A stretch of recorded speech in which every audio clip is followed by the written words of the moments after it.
brand new banger. I'm like, yo, man, this is bullshit. And blah, blah, blah. He's like, hey, man, maybe it's meant for a reason. Always thought of it like that, bro.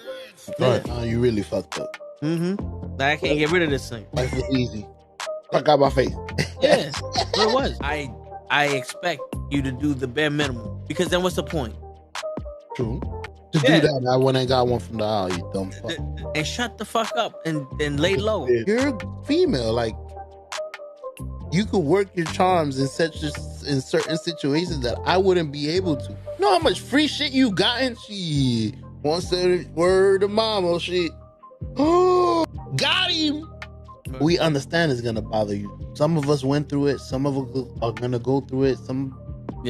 Well, we wasn't ready. I wasn't ready to go that deep with you. You don't really know what you want to share with my heart. No, look cock.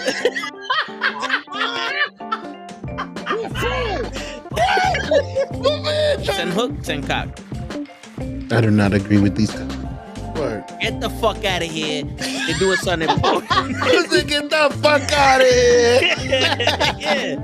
Get the fuck out of here. Get the fuck out of here. We don't want you here, asshole. Get the fuck out of here. Don't you come back.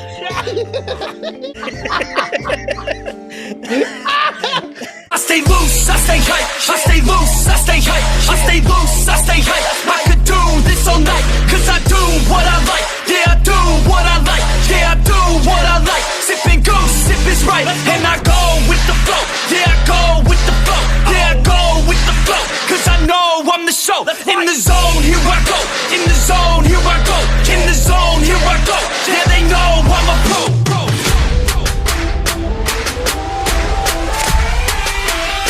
Let's go, let's go!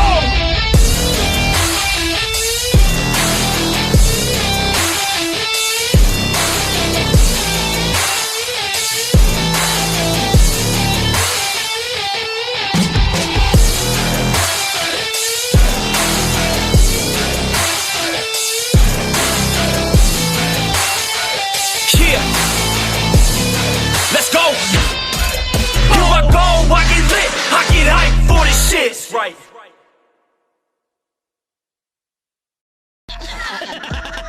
Word. He be like, I got a left elbow and a right elbow. I can break your face with an any elbow. Make sure that you get elbowed in your elbow with an elbow. Got the arm ball, get the phone ball, get around with the arm with the bomb ball.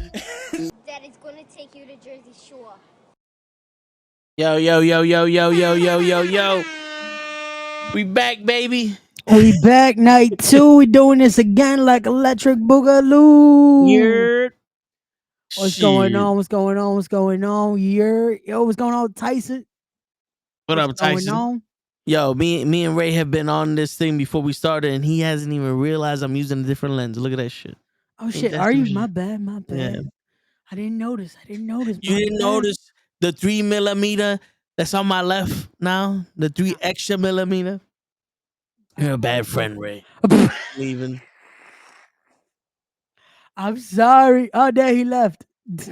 Yes, Tyson, today is the fucking day. Today is the fucking day. Apparently today's the day Toe fucking gets annoyed that I didn't realize there's 3mm of distance. You never appreciate the difference, the change I make.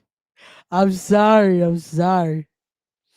I've told you I have the itis, man. We were speaking before this, and I'm like, yo, I'm still in like a fucking steak itis right now.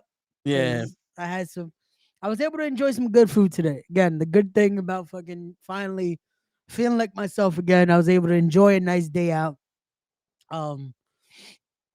Yeah, that travel today was funny though. Because dealing with Puerto Rican festival over here, in front of my place, they had like a little block party. Yeah. And I'm like, yo, shit, now where do I get picked up? Because I sent you the text this morning. I was like, yo, another Tesla gets sent my way. Word. I was like, yo, at this point, I think Uber is just powered by Teslas. Do you pick Uber Green or what you pick? I just picked the first option. Unless it once in a blue, Uber Green is cheaper. Okay. But if not, I usually just pick whatever the first option is. Hold on, what is it? What is it called? Is it called something special? Hold on, let me just put a random address. Uber X, whatever the Uber X first one is, that's what I pick. That's it. And then from there, if it's cheaper, I'll pick Uber Green. But outside of that, I usually just do Uber X. And 90% of the time now it's Teslas. Legit. Like this morning, I was like, another fucking Tesla. Shit. Like, Fuck that, man. I be doing I had the Teslas for the fucking when I was going back and forth from the Mercedes dealership, and everything was a SUV. no, I'll get those too. Like once, like that's the funny thing. When I'm taking Ubers, and every time I'm alone, it'll send me like the biggest car ever. But if I'm like with someone, like today I was with my mom's, that's when they send the smallest fucking car like a Tesla. Then I'm like, Read the room. like, These what the fuck? motherfuckers. It doesn't, and that's the thing. It says like it's supposed to be like if you get Uber X, it's supposed to be you could fit up to 3 people. I'm like, where the fuck are we fitting 3 people in a Tesla? Because usually in Ubers you're not sitting in the front seat, so it's like, Yeah. who the fuck is gonna sit? Like The yeah. frunk. They open up the hood and you just sit in the frunk. Oh man, but yeah. Shit, man. I saw Bad Boys Ready to Die Young or whatever the fuck it's called. Oh, ride or die. Yeah, there you go. How was it? As a movie, it's good. There's some parts that, you know, they try to tell a joke and it kind of feels forced. Okay. It kind of feels like they, you know, like they felt like they didn't have it, so they needed to like get a cheap one in there every once in a while. Yeah. But it was a good, you know, I liked it. I enjoyed it. I think it was better than the last one. Nice. I'm trying. I'm like, how do I ask this without it being? Did they leave it where they could do more? Yeah. Okay. Like I said, I'm gonna try to go see it tomorrow. More than likely, there's a noon showing. I'm gonna try to go see because I want to see it. Like from the trailers, it looks like a good movie. Yeah. And again, I don't mind outside of the bullshit with the entanglement and all that drama. I'm still a fan of Will. Do better. At least his work. Do better, Will. So I'm hoping this is good. I enjoyed the last one. The first one is still my favorite, but Yeah. which I recently rewatched again because I had my boy finally watch it because apparently he never watched Bad Boys, and I was like, "Nah, we watching this movie." Word. You ain't never seen Bad Boys. How old is your fucking friend? 7? I was like, "Nah, we watching this movie." My kids that haven't even been now born on- yet watch Bad From Boys. now on, that's how you watch a movie. Word, motherfucker. Shit made me want to buy a Porsche, and then I saw how much Porsches cost. Yeah. I said, I don't need to be buying no Porsche. Did you want the Porsche just to be able to eat fries in it, like Martin Lawrence was Yeah. trying to, Yeah. Got and then try to get robbed? word. Passenger 57. Ah, Wesley Snipes. The motherfuckers. Shit. Oh, shit. But what's going on, man? Outside of that, how's everything else? How was your Saturday? It was interesting. You know, didn't really do much. I saw that. I got my car washed. I was gonna go to this self-service car wash. You know, where they have the all that shit and you just do it yourself. But the part of the highway I got on, I would have had to get off and go the other way. It's like the movie theater, the exit that on that high, like when I'm going home, I'm on I-95 and I have to get on the hutch to go home. The car wash is on the hutch, but it's like 3 exits after the exit I got on. Oh, okay. So I would have had to get off to get it back on, and I was like, yeah, I ain't doing all that shit. Yeah. So I just went to a regular car, the automated shit, and had them motherfucker wash my shit. Got you. And instantly, when I got out, the motherfucker bug landed on my windshield. Didn't want to get off, so I said, "Fuck it." I killed him with the wipers, and then I had a streak of the bug guts. Telling you, man, if Trump really wants my vote, get rid of the bugs. Give me money and get rid of the bugs. The only two things I require. I don't care about anything else. Motherfuckers. Yo, they rude motherfuckers, man. That's crazy. People That's complaining usually how about it the works. refugees. Usually how it works is fucking instantly when you get a car wash, either fucking bugs or some bird shit. Yo, bro. I think my car is like attracted to bird shit or something. For some reason, my fucking every time I get out the motherfucking car, Yeah, every time I get out the motherfucking car and I put the car in park, bird shit. bird shit. Yeah. No, I Every feel time. like unfortunately that's it comes with the territory, I guess is the best way to put it. Because everywhere you look in fucking New York, it's like, oh, if you park here, you gonna have some bird shit. Mm-hmm. Yo, don't park there. It's bird shit. Yo, Like, bro. it's just you just know, like if you park in a certain area, oh, you about to get some bird shit. Yo, bro, I shit you not. No pun intended. Yeah, I fucking I parked in a wide open spot. No, not on a tree, nothing. yeah. I come back, gorilla bird shit. Jesus. I'm like, yo, what the fuck? How, Sway? What were they doing? And on the driver's door, like That's very like that positioning is for real. Like I drive slow so I don't run your ass over because I got a nice car. If I didn't have a nice car, if I had to tumbler, all them fucking birds would be dead. Part of me wants to be on something like, fuck it, they in the street anyway. Blackata. Shit. Bird feathers everywhere. Yo, I've seen people legit stop. Like, nah, it's a bird. It's like, you know, it's gonna fly away before you even get close to it, right? Like, why are you stopping? I slow down. Yeah. Nah, I've seen people legit come to a full halt. That I'm like, yo, what the? I've seen that for. It's funny. I seen that for ducks. No, for ducks, I get it because sometimes they're very slow. So it's like you don't want to kill a duck. That's fucked up. No, Don't actually, kill Daffy. on the hutch, we're driving. I'm like, yo, why is there so much traffic? And I see a mother duck and all the little baby ducks crossing the Aw. street.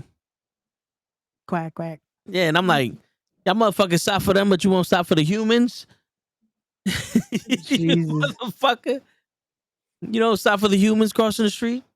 Or I don't stop for them either. Nah, man, more people have consideration for animals than they do humans.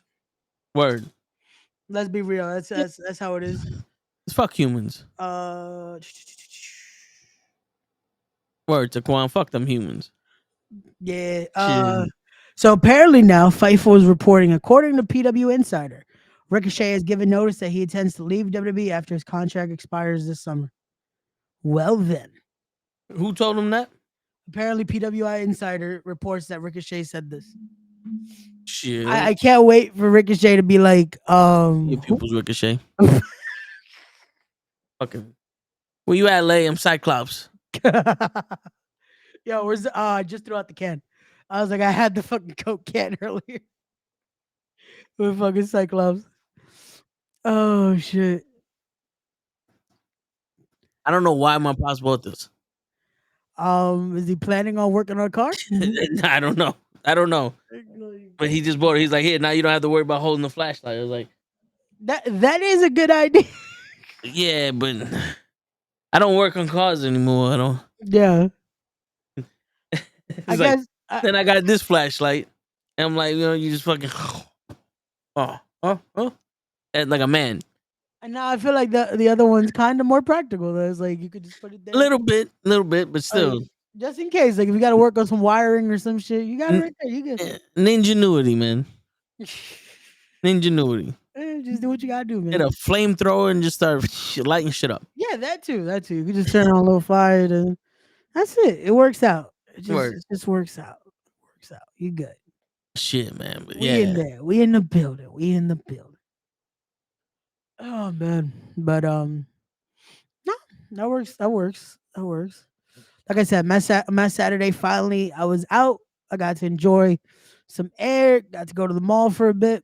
The mall was pretty empty. I'll give it that. I feel like more people were at the festival and shit today that I was like, Not many people were at the mall. You know something? I'm not surprised. Bro. This might have been the best time to go to the fucking outlets. Yeah. Shit. It's just too bad that every time it's the best time to go is when I ain't got no money. Yeah, usually how it works. Yo, I haven't been to an outlet in a minute. And last time I went, I spent too much damn money. Shit, And word. not on myself. Last time I went, I took my mom, my aunt, and my cousin. And I was like, fuck it. Just let me know how much it is. And here. And that was the worst decision I could have because later it's like $48,000. nah, it wasn't that much, but let's just say I was like, yo, whose phone number is this? Because I definitely spent, yeah. I think the only Shit. thing I got myself was a fucking Finn Balor t-shirt. Because I was a dumbass and decided to wear, I don't think I wore a long sleeve, but I think I wore a collared shirt. And it was like the hottest day. And I was like, I need like a t-shirt. So I went into Hot Topic and bought a fucking Finn Balor t-shirt. Because I was dying in the shirt I was in. I was like, fuck this. I need another shirt. Like, I just need a fucking loose ass shirt because I was dying. What? Hot Topic has wrestling shirts now? They did at the time. This Dang, was this is a while back. This is a while back. It was like maybe 3-4 years ago. Shit. Yeah. I'm over here. Like, yo, I remember the first time, and then I'm talking the first time a Hot Topic came to New York that Yeah. I know of.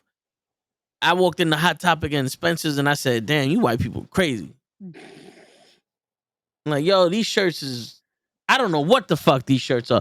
Like, these are those fucking like anime shirts Yeah. that you can only watch in China.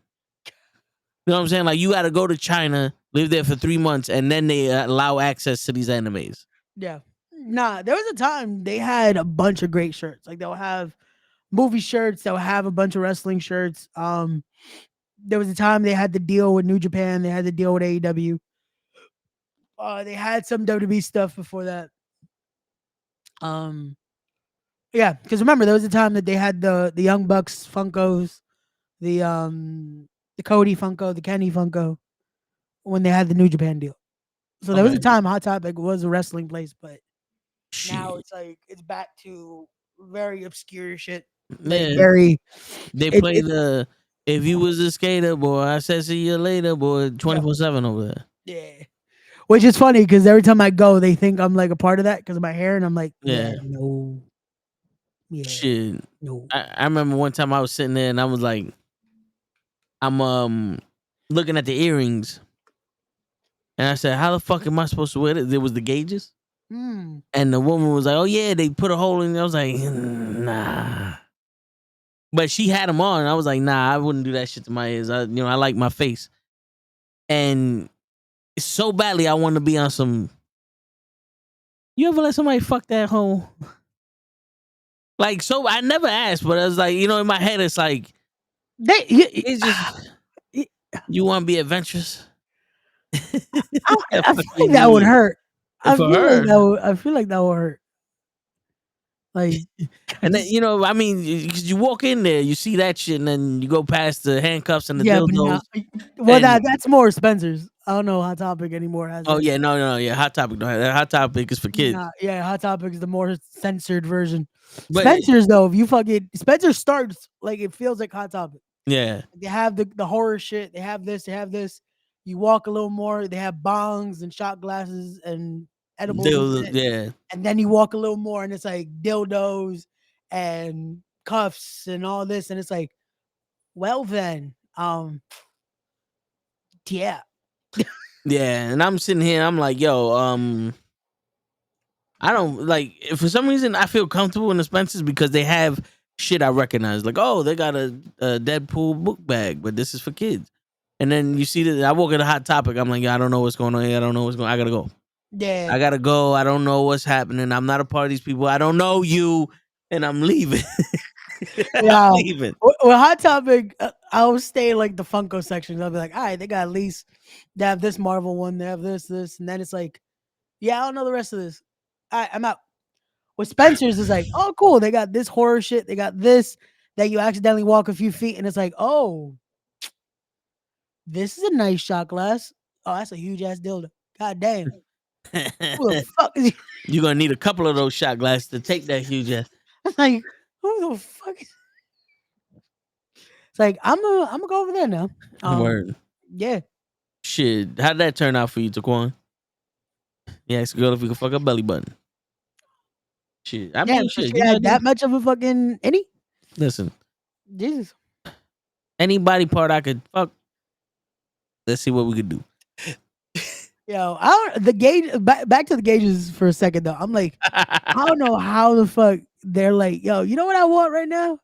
A Yeah. bigger hole in my ear. Like fuck the normal like this. Yeah. Nah, I don't want my earlobe anymore. Let's just Yeah. Someone was convinced that it could close again. And I was like, you bugging. there's no way. How? I don't know. I don't know. But after a while, Talking about maybe like the first stage of it. Possibly. Possibly. the earrings I got one time that the right side closed. But I didn't know it closed, so I forced the earring in and it opened back up. I was bleeding for like 2 days, but after a year, well, after a couple months, the shit ain't closing. It heals around the earring. Yo, mine's closed. Mine's I could legit. I had them at one point. I think I had it for 7 months. Perfect. I had switched them out, everything, and I left them off for a day. That's it. Earring closed. Well, that was the first year. Nah, this is the second actually. Shit, I had mine since I turned 18 on my 18th birthday. I got earrings. Yeah, Ever since then, bro. I wear them maybe once a week. I think once a month. every year after my 21st birthday, I was like, fuck it. I've done it twice. Like I've ended up having to re-pierce my fucking ears. Like I've done it twice. I did it on my 21st, and then by like my 23rd, it closed. I was like, fuck it, we're gonna do it again. And that time, unfortunately, I had to take them off because I had, I think it was a surgery. Yeah, it was a surgery that I did. I had to take them off for a while, and those closed up, and I was like, fuck. So, but now I haven't done them again, and they're closed, like legit. One of them, it feels like you kind of still have a little bit of like that it might be there, but the other one's completely closed.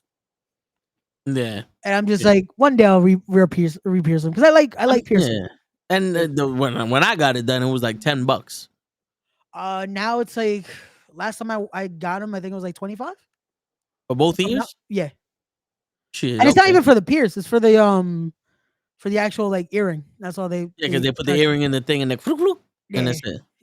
Yeah. I remember my cousin got them, and he legit went to the same place, and I'm like, "How was it?" It's like, "Oh, it hurt a bit." I'm like, "What do you mean it hurt?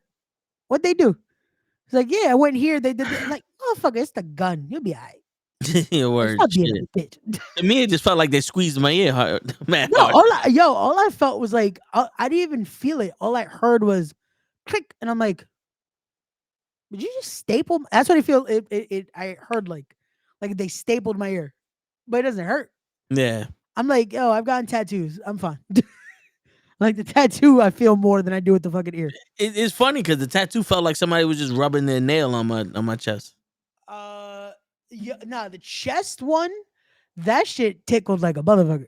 Like the one I got here, Yeah. that shit fucking just tickled. This one, it just felt like just vibration. Like the ones I have on my wrist, Yeah. it just felt like vibration. The only one that I would say would hurt, and it wasn't even the tattoo, it was just the wiping, was when I did my sleeve.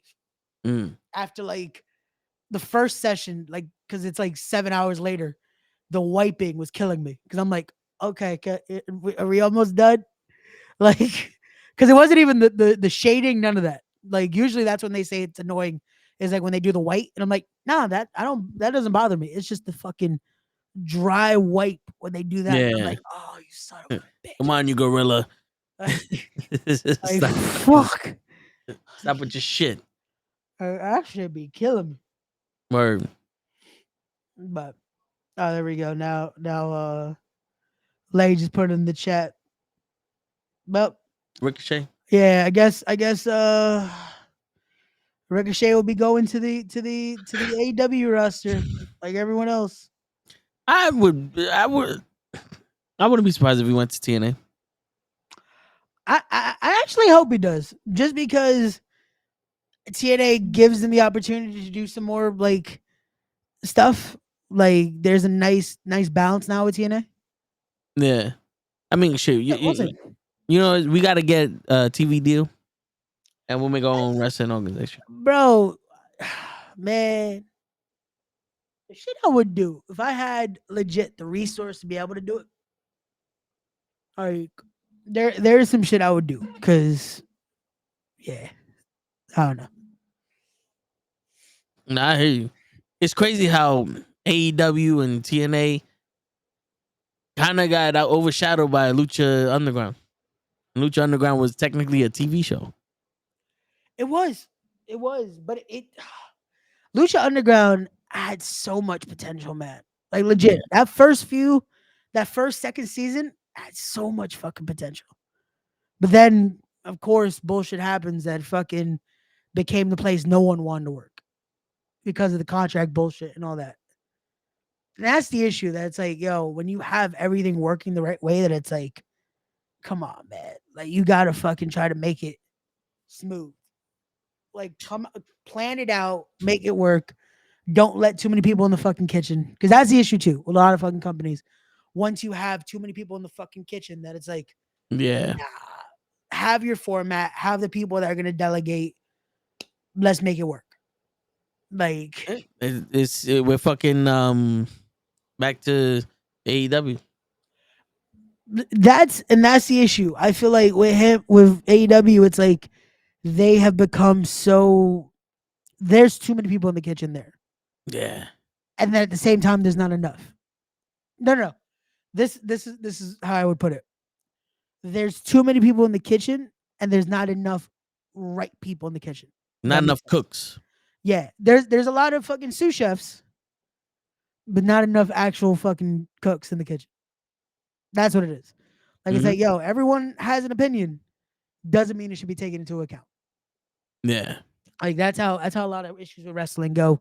That it's like, yo, I get it. Everyone thinks they know it. Everyone has gotten their opinion with it. But it's like, yo, if this is what you're trying to present, keep it that way. Don't switch it 50 million times just because so and so said this, so and so said this. Like, nah. What is your vision? What do you want to present? Do that. Yeah.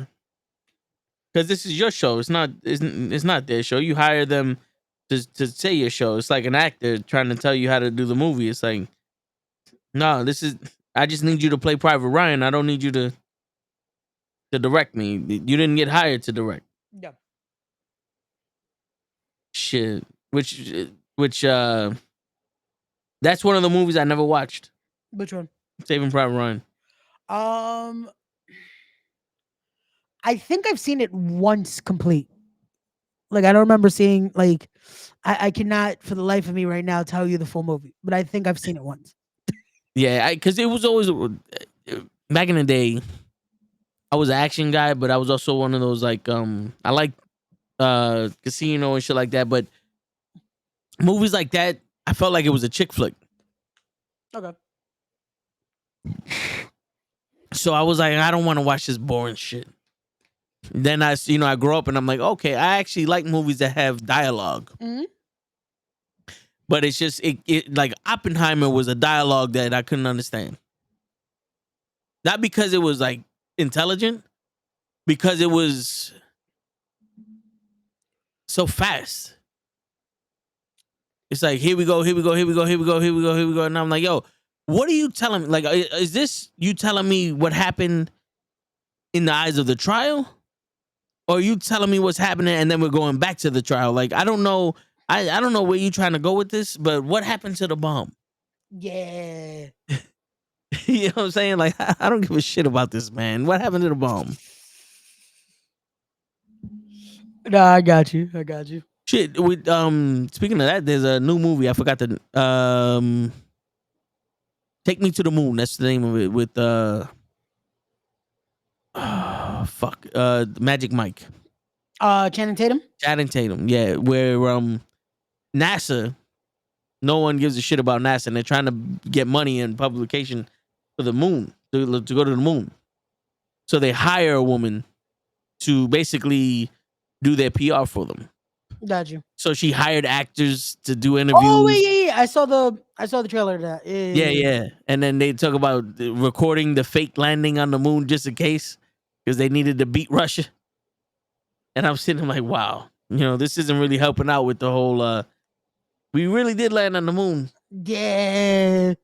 Well, you know what it is? Because it's like they've talked about it so much and they put it out so much that it's like, at this point, what do you believe? That's basically what they're doing. It's like, what do you think happened? And end of Well, the day, yeah. does it really matter at this point? I mean, nah. Like we've done so But much more now that it's like, does it really matter? to me, I think we did, because no one ever proved it. You know what I'm saying? Like, there's like, oh, there's video footage, it's fake, but you never really proved it. Like, there's more proof that the Twin Towers came down through explosions and implosion than the plane than there is of us faking the moon landing. Yeah. Like, we know That's who. the thing too. They question it so much, but there's no factual proof of like, Yeah. okay, so what did we do? Yeah. There's no evidence of who shot Kennedy, even though the motherfucker was in an open field and ran away on foot. But we know who fucking attacked us, and like, we know a lot of shit. Yeah. And then they talk about aliens this, aliens that, and I'm like, yeah. But the thing is, it's like, it's on these networks. Yeah. And I don't know about you, but these networks are gonna lie a lot more than the Oh news. yeah, because they wanna be able to, again. It's We it's can't make a about TV being show first. about. Yeah, we can't make a TV show about one person saying something. Now we got footage of this. Yeah. Remember like, saying with all media, with all that, it's not about being right. It's Yep. about being first with it Yep. and being able to put something out. Like, so people start talking. So again, it doesn't need to be credible at this point. It's whatever Or we can talk about. shit. And what does it do? Makes us talk. Look what we're doing. Word. 20 years Unfortunately, after. unfortunately, it still works. Yeah. But shit, yo. You know how you talk about your past creeping up on you Yeah. every once in a while? Mine did yesterday while we was on while we was on live. Yeah. And I didn't realize until we got off. What happened? My phone's always on do not disturb. Okay. So I just I was like, the fuck? I replied. And then the movie, I'm in the movies, I get another reply. I'm like, okay, so what's going on here? And it's always what Shannon Sharp said. Got you. You gotta limit what you give, because take everything. Nah, man. That's why, like I told you yesterday, the person that hit me up never replied. They haven't hit me up again. Yeah. And it's like, again, if you know the situation, anyone that would be actually curious, or not even curious, but that would be actually interested or have some consideration, Yeah. would reach out. Like would reach out instead of just worrying about their bullshit. Yeah. And you know the crazy, this is why I tell you, when we had that conversation, just keep being yourself, and those other people, the true colors will show. Because I'm the type of person, if you're going through some shit, I won't like talk to me. Yep. But when you keep deflecting, it's like, oh, you're not. You're just trying to paint a picture that someone needs to help you, and you want me to rush it. I'm not Superman. Yep. I'm not. Wait, let's backtrack a little bit. I'm not your Superman. Yeah. You know what I'm saying? Yep. I could be a shoulder, a ear, but I'm not the Man of Steel. Yep. We tried that already. You didn't like it. You went somewhere else. So I retired. You know what I'm saying? So when they ask me for shit, I'll be on some. So what you saying? You know? But that's because before, listen, I don't like to let shit change me. I don't like to feel like a sucker. That was one of my rules growing up when I was a kid. Like, I ain't no sucker. But Also, like I said yesterday, it's not my problem. Yeah. And I'm not gonna make it my problem. I'm just gonna be like, yo, you alright? Yeah, and then you change the subject. I guess you alright. Guess you didn't really need the shit you asked me for. Yeah. No, and that's you ever notice that's how usually how it goes, that it's like it starts with that. It starts with the issue. And then now that I got your attention, and it's Mhm. like, wait, so do you need help, or did you just wanted to have a therapist in a sense? That's what it usually turns into with a lot of Yeah. that situation. But then again, it's like the Shannon Sharp situation that it's like, and I like I said, I've always been a person I like to help. I like to do this, but the more and more you start to notice that you're giving something even more valuable than anything else, and that's giving away your time at this point Yeah. to someone that, again, like we talked about yesterday, do they really deserve it at this point? Because when it's vice versa, when now you're in need of something, they're nowhere to be found. Yeah. Or they're a person that now it's like, oh, cool. I hope you're good. Like, there's no they don't repurpose that same energy that you gave. They don't replicate that. It's just like, oh, uh, even if and that's if they even attempt to reach out, like we talked about. That it's like Yeah. takers will take, but when it comes to actually now you need, nah, man, they take. They don't do Yeah. the give backs. And you know what the crazy shit is? Like, you know how people value their time? Yeah. You know, me, for me, my time is precious when I'm doing something. Yeah. So if we're talking, then I'm doing something, you have my time. I don't really mind talking to you, especially if it's over text or anything like that, because there's minimum that I get back to you when I get back to you. That's nothing real crazy. My effort is what I'm gonna protect. Because that's what I used to give a lot of. Used to give a lot of effort. I used to give a lot of energy. It's just like I used to try to make something work that didn't work. You know, you're blinded. Yeah. You see red, you blinded by whatever. What's up, Gigi? Gigi's in the chat. Yeah. What's going on, Gigi? Got a burp holder. All good. All good. What's going on, Gigi? How is your day going? Hope you enjoyed the show. All right, so I'm gonna stop talking in code. All right. You like somebody, Yeah. and you like how the time that you have with them, it's almost feels like this is right. Yeah. So for you, this feels like, yo, this is something that I want. This is a person that I want to be with. Yeah.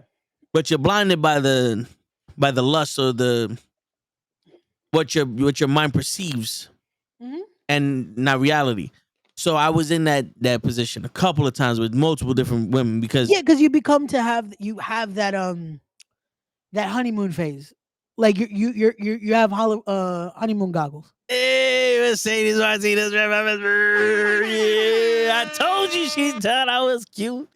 I fucking told you. I don't know You about can't her forget thinking you cute. this face. I don't know if she remember. I think she probably just remembers. That's still a weird fucking name. Shit. Like, why are you toe tags? Nah, man, but Mercedes had a good ass match. I'll Yeah, give her she that. did. Like Yeah. I saw the match she Oh, had today. okay, you talking about today? I'm sorry. No, I was yeah, remembering with her and Lala. No, that was a good match too. That was a good match too. Shout out to Auntie, man. But nah, today the All right, Gigi. Tasha Steeles and hey, Okay. no problem, Was no problem. Janai Kai at the Women's Crush Wednesday? She's gonna be there tomorrow. Oh, That's okay, happening okay. tomorrow at Brooklyn Comic Con. Shout out to Battle Club and the whole team over there. Unfortunately, I cannot be there as I'm still trying to recoup. My voice is Survive. still not. No, yeah, my voice is still not there that I would like to be able to do commentary. You know, like Yeah. it's at a point where I could do this, but it's not at a point where I feel comfortable doing commentary because there's Yeah, still 'cause- another level that I need of my voice. Yeah, you gotta yell, you gotta do all this other shit. Yeah, And you went so- through something serious. It's not like you just fucking had the sniffles. Nah, yeah. Next, I think by next week, I'll feel comfortable to finally tell a story. So next week on the Yeah. Tone the Show, I'll break down everything that went on. So if you guys want to hear it, tune in next week and I'll give y'all the full breakdown of what exactly happened. Because by Monday I have my follow up. So by then I'll know if I'm in the clear. Word. I think I am because I feel a lot better. But medically I'll know if I'm in the clear, and then next week I'll tell y'all the story of what happened. All right. So, but Yeah, yeah. So that's the reason why I'm still like, because for commentary you need levels. You need to be able to Yeah. fucking project a certain way. You need to be able to react a certain way. Like shit. The last show I did, that Invictus show, me and Pete, first fucking match in, his voice went, and I was like, well, time to become lead commentator for a second. Because sometimes that can happen, man. Like when you're in the moment and you're going in, like best way I could put it, like you're going in cold in a sense, and you try to bring that energy quick, and it's like, oh fuck, now what? Like that match is dope, and now I got no voice. That's what happened with me and with Yaya. Yeah, man. The entrance killed my voice. Yeah. No, because you know what it is? You go in so quick, and that's why. And it's funny because I've done like acting classes and all that. And the first thing they told us, because we talked about, because there was a few other wrestlers in it, and they're like, yeah, all you guys yell. And that was the first thing they were like, yeah, don't do that. Your vocal cords are important.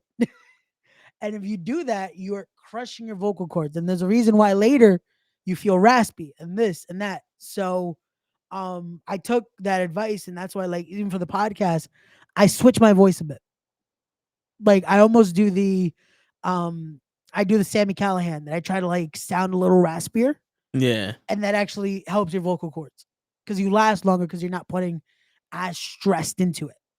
But with commentary, I have to be a little louder and have to be a little more alive, so it doesn't sound like, and he did a DDT, because that's the last thing you want to fucking hear on commentary. It's just fucking, oh nice, he did this. Like you want action, but you also, and this is something I was able to perfect for myself, is I am able to project, but I don't have to yell, because I hate that on commentary. I hate people that fucking all they do is this the whole time, and it's, oh, you know, with a suplex, and then it's this, and then it's like, nah, you don't need to yell. Like, why does the person hearing have to fucking make sure their headphones aren't on or something? Or if they're fucking have it on TV, they have to lower it. Like, there's a way to tell the story and be able to tell what's happening without fucking screaming it either. That's why back in my day we used to do with Jake the Snake Roberts' voice. Then he hit him with the DDT. Now he's up clothesline. He gets up again, another clothesline. See, and this is a very exciting match. Yo, there's people like that though. That's like, yo, this is an ASMR. Give us a little more. Give us a little more enthusiasm. Play it, because as good as this match may be, you put me to sleep. Yeah, and that's the thing. There are people like that, and it's like, yo, nah, you got to give me something. Like, you got to give me a reason why now I'm interested. Because if not, there are people that do this. Mute. Yep. And I'm guilty of it. There's some shows that I'm like, oh, this match is awesome. This commentary fucking sucks.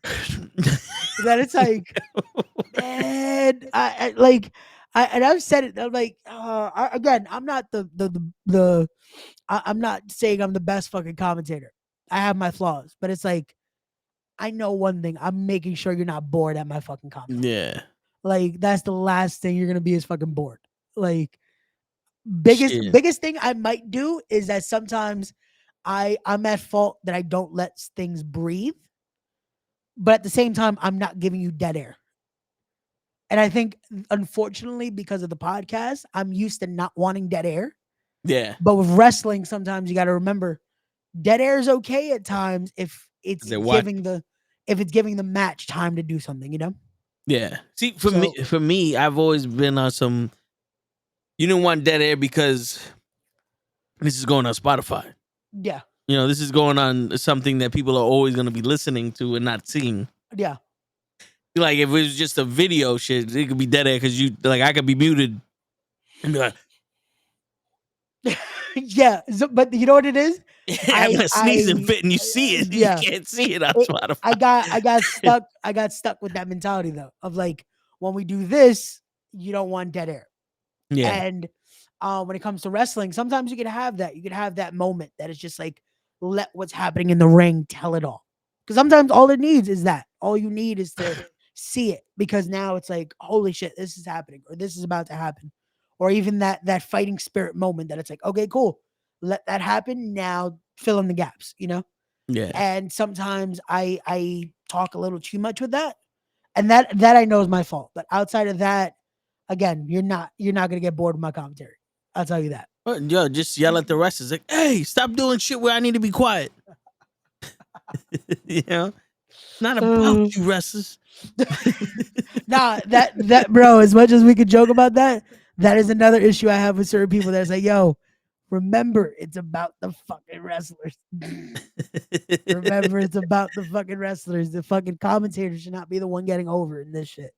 Because there are people like that, and it's like, nah, this shouldn't be about you. Focus on the ring. Focus on what's happening. If you want to get a little giggle in there, cool, do that. But make sure the focus is back on them, because that's what Word. people are paying to see. That's who people, excuse me, are interested in. It's not And about that you. booty. No, I mean, I listen, guess man. depending. There's women that watch for the booty. Like, yo, depending on who's in there, there's a guy Shit. in there that probably like, yeah. And there's guys that are probably watching and it's like, yo, she got a booty. Or he You got go, a booty. Again, whatever your preference is. you go tell Rikishi his booty didn't matter. Hey, All Rikishi I'm was saying. Rikishi. Rikishi was Rikishi. All I'm saying. Shout out to Rikishi, man. I think he's at Brooklyn Comic Con this weekend too.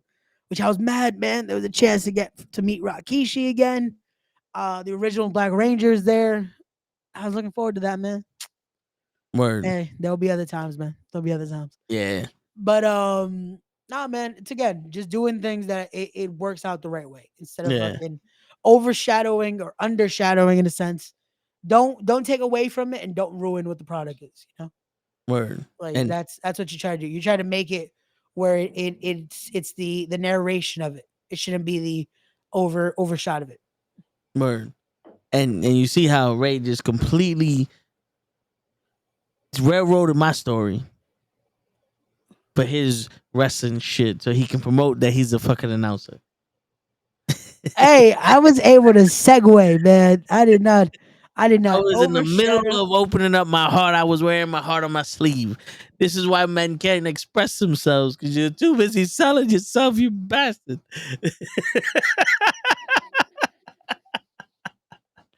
Oh shit. Nah, I just like giving people shit. Hey, we still got over 2 hours.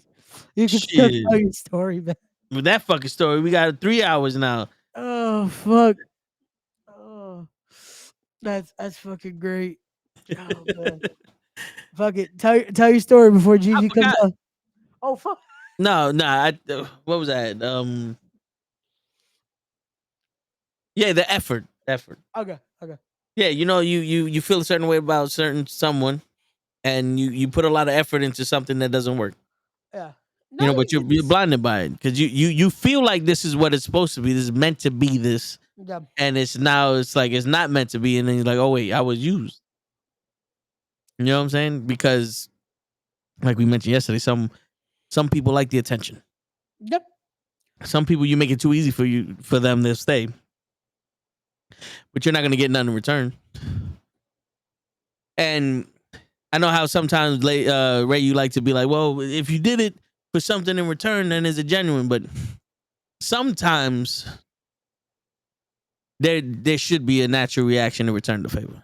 No, and that's you know what it is?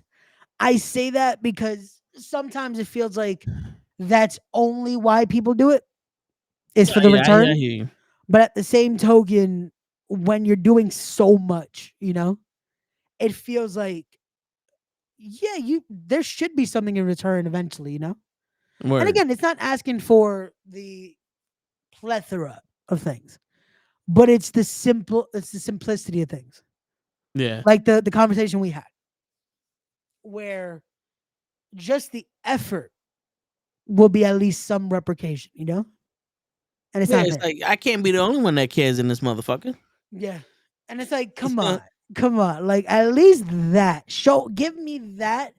And then it's like, okay, cool. This isn't one-sided, you know? And that goes with a Yeah, lot of things, not just with one situation or with the other situation. But it's like at least that, because it's like again, like I said, it's not about doing it just expecting something back, but it's like you kind of hope at least, hey, if I did all of this, at least show me it wasn't just for the fuck of it, you know? Like at least give yeah, me that fucking feeling of like you gave a shit. Like you valued what I did. You valued that fucking time. You valued that intention. And it mattered. That it's not just yeah, like, well, I did this and basically you said fuck it. Like, cool, you're no longer of use. So why the fuck am I gonna yeah. replicate? You know? The big old fuck you. Basically. So nah. But that's why I tried. I was like, I get where I usually say shit like that, but it's like, nah, sometimes it does feel like, damn, like you can't even at least give me something back. Like again, it doesn't have to be necessarily a thing or anything like that, but it's like at least the intent, you know, Yeah, at least the thought. and that, Ricochet is giving it. Yeah, we mentioned that slightly Tyson, but it's like till my thing is till it happens, I'm gonna say it's a rumor yeah, because unless I see Ricochet show up somewhere, yeah. because Which again, if he does leave, cool. it could be a tactic anyway. You know, it could be one of those things where it's like, yo, I'm gonna leave. Yeah, I don't like being here. And they were like, no, no, we're gonna give you this and that and this. We're gonna treat you better. And like, all right, yeah, whatever. And then FTR all of a sudden, no, yeah, we're gonna treat you better. And we're here for another year, and y'all didn't do shit. We out. yeah. No, they've done it before. We've seen it with unfortunately a lot of people that it's like, hey, like all I need is this. Because there's been people, remember, that they asked, just match this, man. Like this company's offering me this. Yeah. We can't do it. Eh, Sorry. Like there's people, especially for the E, that's like, yo, I don't want to leave. Just be able to match this or do this for me. Nah. And that goes with this conversation that it's like, imagine for people that have been there, that have been loyal, that have done this, and all they ask is this, and you can't even do that for them. Yep. Shit. Did you hear the Undertaker story about him and Triple H used a chair in their match at Mania? Yeah. And they were thinking, we're not gonna get fined. Like, you're his son-in-law. I'm the guy. They get their Mania paychecks and they see the huge minus. Yeah. So imagine that. Yeah. They do that to the son-in-law and the top And guy. the top guy, because And like, fuck anyone else. The Austin, the Rock, the Xena. Taker was that guy. Taker was Vince's. No matter what, Taker was a reliable guy. yeah. Taker was the no matter what era we're in, whatever, bringing Taker. Like it was a spectacle. It's like, nah, WrestleMania, we have to figure out what to do with Taker. And it's like when that guy and you do this, shit, think about this fucking in his documentary. This shows you how sometimes it could be one-sided. Fucking Vince goes berserk just because they announced Taker's a part of All In. Or it wasn't even All In. It was a part of um the signings they did that weekend. Sarcast. Ah. Remember that they talked about in the documentary for a little bit about just that? And it's like, again, Taker's always been the loyal guy. Yeah. But because of that, you can't even have the decency to converse. You just felt like he cheated. Yeah. Yeah. So all of that, years of loyalty, years of being your guy, and you just react without actually intent. Like, come on. Because it goes to show you when there's business involved, there ain't no real fucking, oh, he's like a father to me. No. Because he figured out the way to best control you or to motivate you to do everything he needs is to be that father figure or to be that best friend or to be the stern dude or something. You know what I'm saying? That's what a master manipulator does.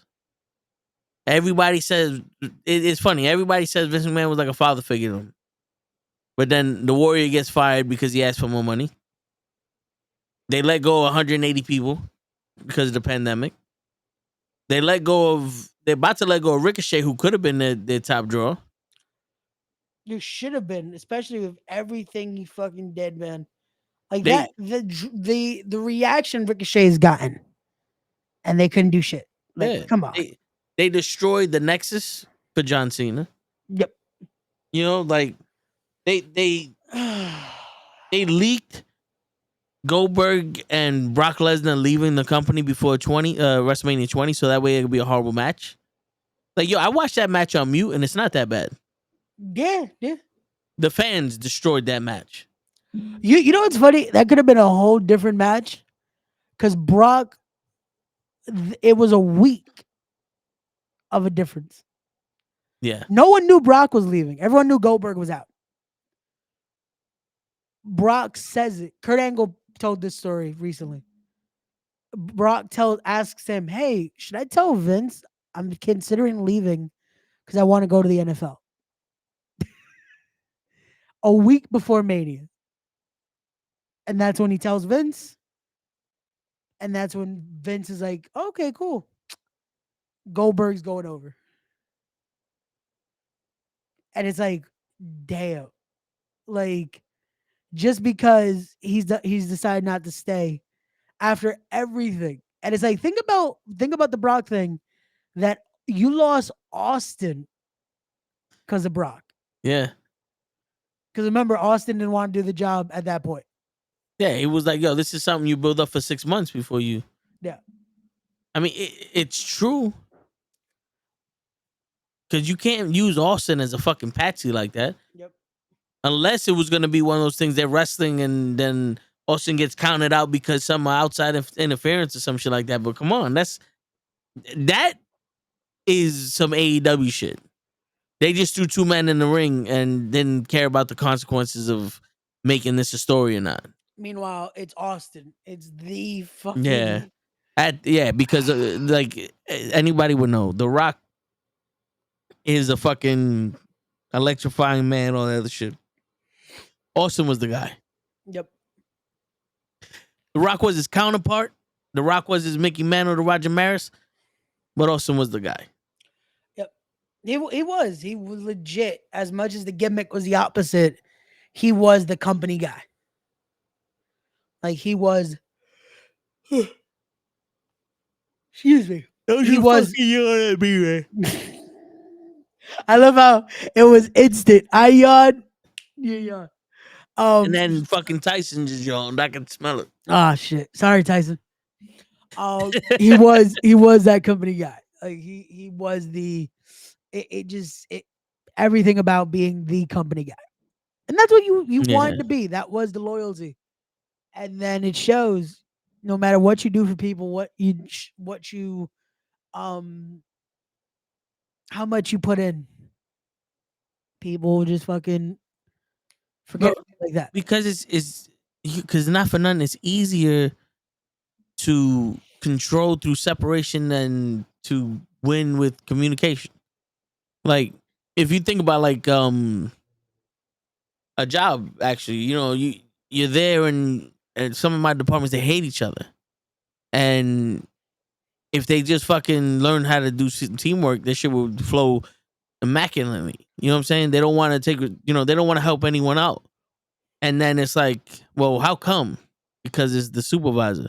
Okay, and then the supervisor's trying to do this shit, and then the manager's trying to, like, you can't mingle with them because you got to show an example. It's all show an example, where it's like, if the supervisor helped the team and the team helped themselves, this shit would be more efficient. Yeah. But you can't control a team like that, because then they become a brain of their own. They become a union of their own, and we want more money. We can't give you more money. We all out. Where if I separate y'all, we want more money. Can't give you more money. Nah, I need this job, bro. Yeah. I don't like you to begin with. You know what I'm saying? No, yeah, it's divide and conquer. Divide and conquer. Yeah. I'm not yawning. That show's fault. He's not here yet.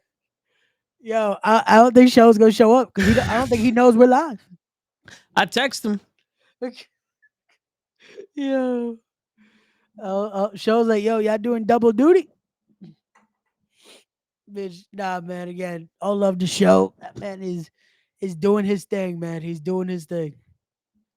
He's doing his thing. See, that is it. That is done though, and that is being it works out. All the work and effort he does, it works out because it's valued by his kids, it's valued by his wife, and it's replicated. The love and support is replicated. Yeah. That's when it's done the right way. I mean, it should be, but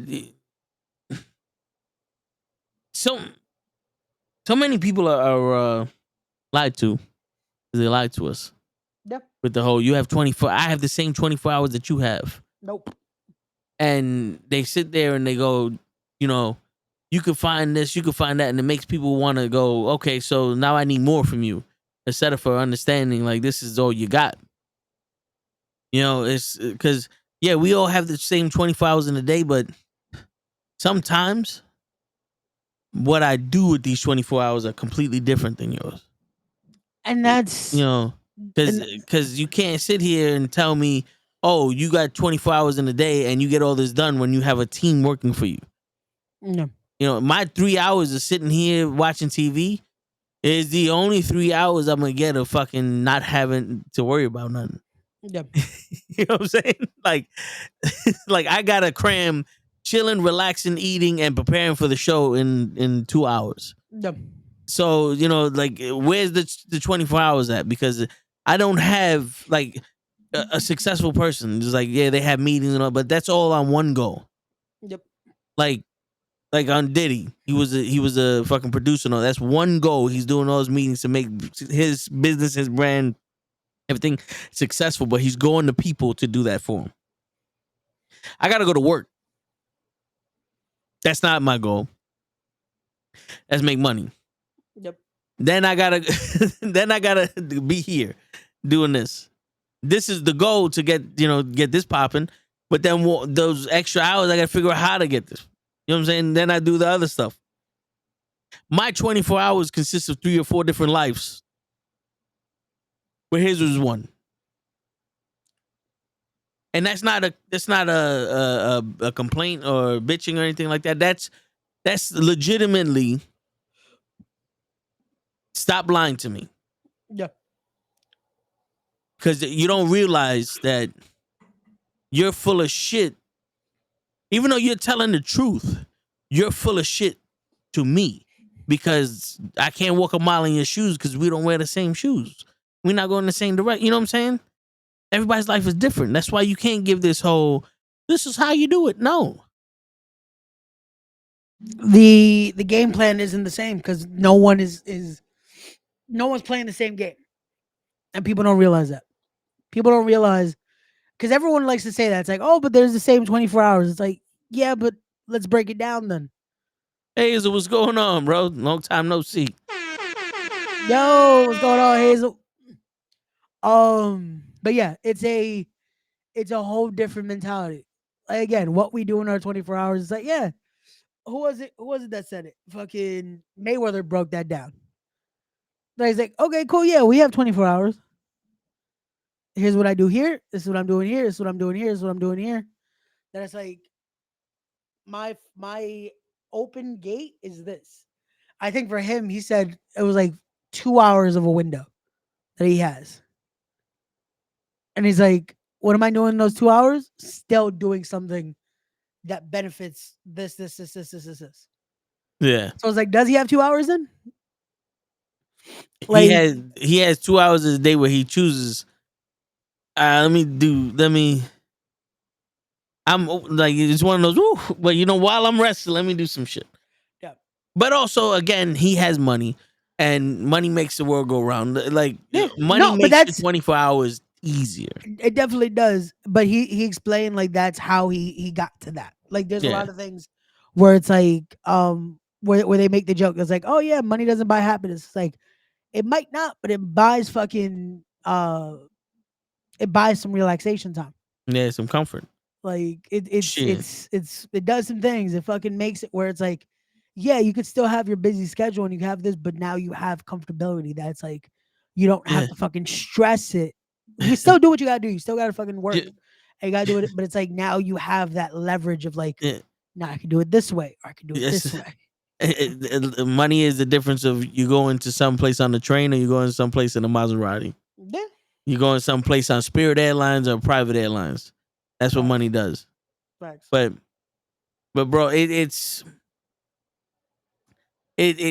we have this generation has become obsessed with if they can do it, I can do it too. And the problem is, yes, you can do it too. But we are in a beauty pageant. And not necessarily based off of looks. It's just you can be the most beautiful girl in the world to somebody, but these judges don't see that and you lose. Your talent, your beauty, and all that other shit is not dictated on you, it's dictated on others. I know for a fact this fucking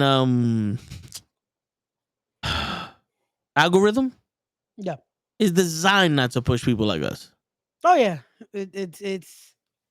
It shows it when the stupid shit. Look what we talked about yesterday. Yeah. The stupidity of these fucking scripts and this fucking lying and just saying what people think is gonna fucking get over. And those get millions of fucking views or thousands of views, whatever. And they get paid for this shit.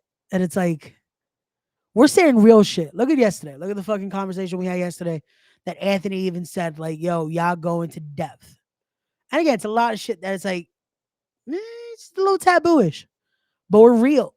We're not gonna say shit just because, oh, this is what's gonna get fucking views. And this is nah, man, we're never gonna fucking conform to a script. We're never gonna conform to Yeah. what's popping to say, what's popping to have the conversation over. Yeah, sometimes, oh, this is what everyone's talking about. Yeah, we'll talk about it, but we'll give our actual take. We're not giving Yeah. a fucking, oh, this is what this is the consensus, so we have to say it. Like, nah. Yeah, We're because- not robotic. We're not fucking, oh, this is what people have to say to get over. For what? For what? Yeah. Like for that, you're gonna go to X, Y, and Z channel because that's what they're saying. Like, nah, you come here, you get genuine opinions, you get actual fucking thoughts because we're giving you from our experiences and from what we lived. We're not gonna say this because that's not us. We didn't fucking say this script, and we're not gonna tell you this bullshit, this alpha male, red pill, blue pill type mentality because that's not us. That's not what we're doing. That's not what we're working Yeah. on. That's not what we're working for. Like what we're doing is to be able to be genuine, to be able to be us. When we succeed is because we did us by us. You know? Like Yeah. isn't it unfortunately gonna make it a longer route? Unfortunately it might. Yeah. But hey, we still push forward and do what we gotta do because hopefully at that same token, by doing it this way, people see it, you know? Yeah. And the thing is, it's like, yo, if you take the time to actually ask a question, Yeah. like with Anthony, he didn't need to open up and tell us what his issue was or his situation was. Yep. But he told us. So why would I sit here and bullshit him? You know what I'm saying? Like, you watch all these things. It's like, oh, if a man can't pay for a date, then he ain't good for you. And you sit there and you like, wait a minute, there's more to life than that. So now, if let's say Anthony he gave us his shit yesterday, I had to give him the whole thing of, yo, bro, because it was explained to me the same way. You're not gonna be an expert the first time you do shit. You know what I'm saying? And like, if you like the example I just gave was like, if the dude's broke to go out with you, then he needs to. But who's to say that my man, this isn't his paycheck where he pays all his bills? he might be living paycheck to paycheck, and then he might be setting aside some money or planning for his next paycheck to set aside some money to take you out, and that might actually hurt him more than it did benefit him. But you don't care because you're self-centered. You know what I'm saying? And that's some shit that I want to get across to people. The real shit. Yep. It's because anybody could come up with a cute line and all this other shit and be like, oh, this, that, and the third. And, you know, if she don't put out, then you got to get on, you know, because there's more to life than that. And that's why I always ask the question, what do you want out of this? Somebody asks me a question of what they should do. I ask them, what do you want out of this? Yeah. Because I can tell you what to do. If you want X, I can tell you what to do. If you want Y, I can tell you what to do. If you just want me to listen, then I'm here to listen. Yep. But the answer got to come from you. The advice will come from me. The answer comes from you. You know what I'm saying? Shit, it's like there's somebody that's toxic for you, but the question, you know, that you don't know whether you should be with them or not. It's like that's not my choice. Do you want to be with them? Yeah. Well, then here goes what you got to do. This is what you got to put up with. This is this, that, and the third. If you don't want to be with them, then this is what you got to do to get away from them. You know what I'm saying? And that's the thing. You see how, look at the way you're phrasing it. It's again, you're trying to, you're giving advice based off their choice.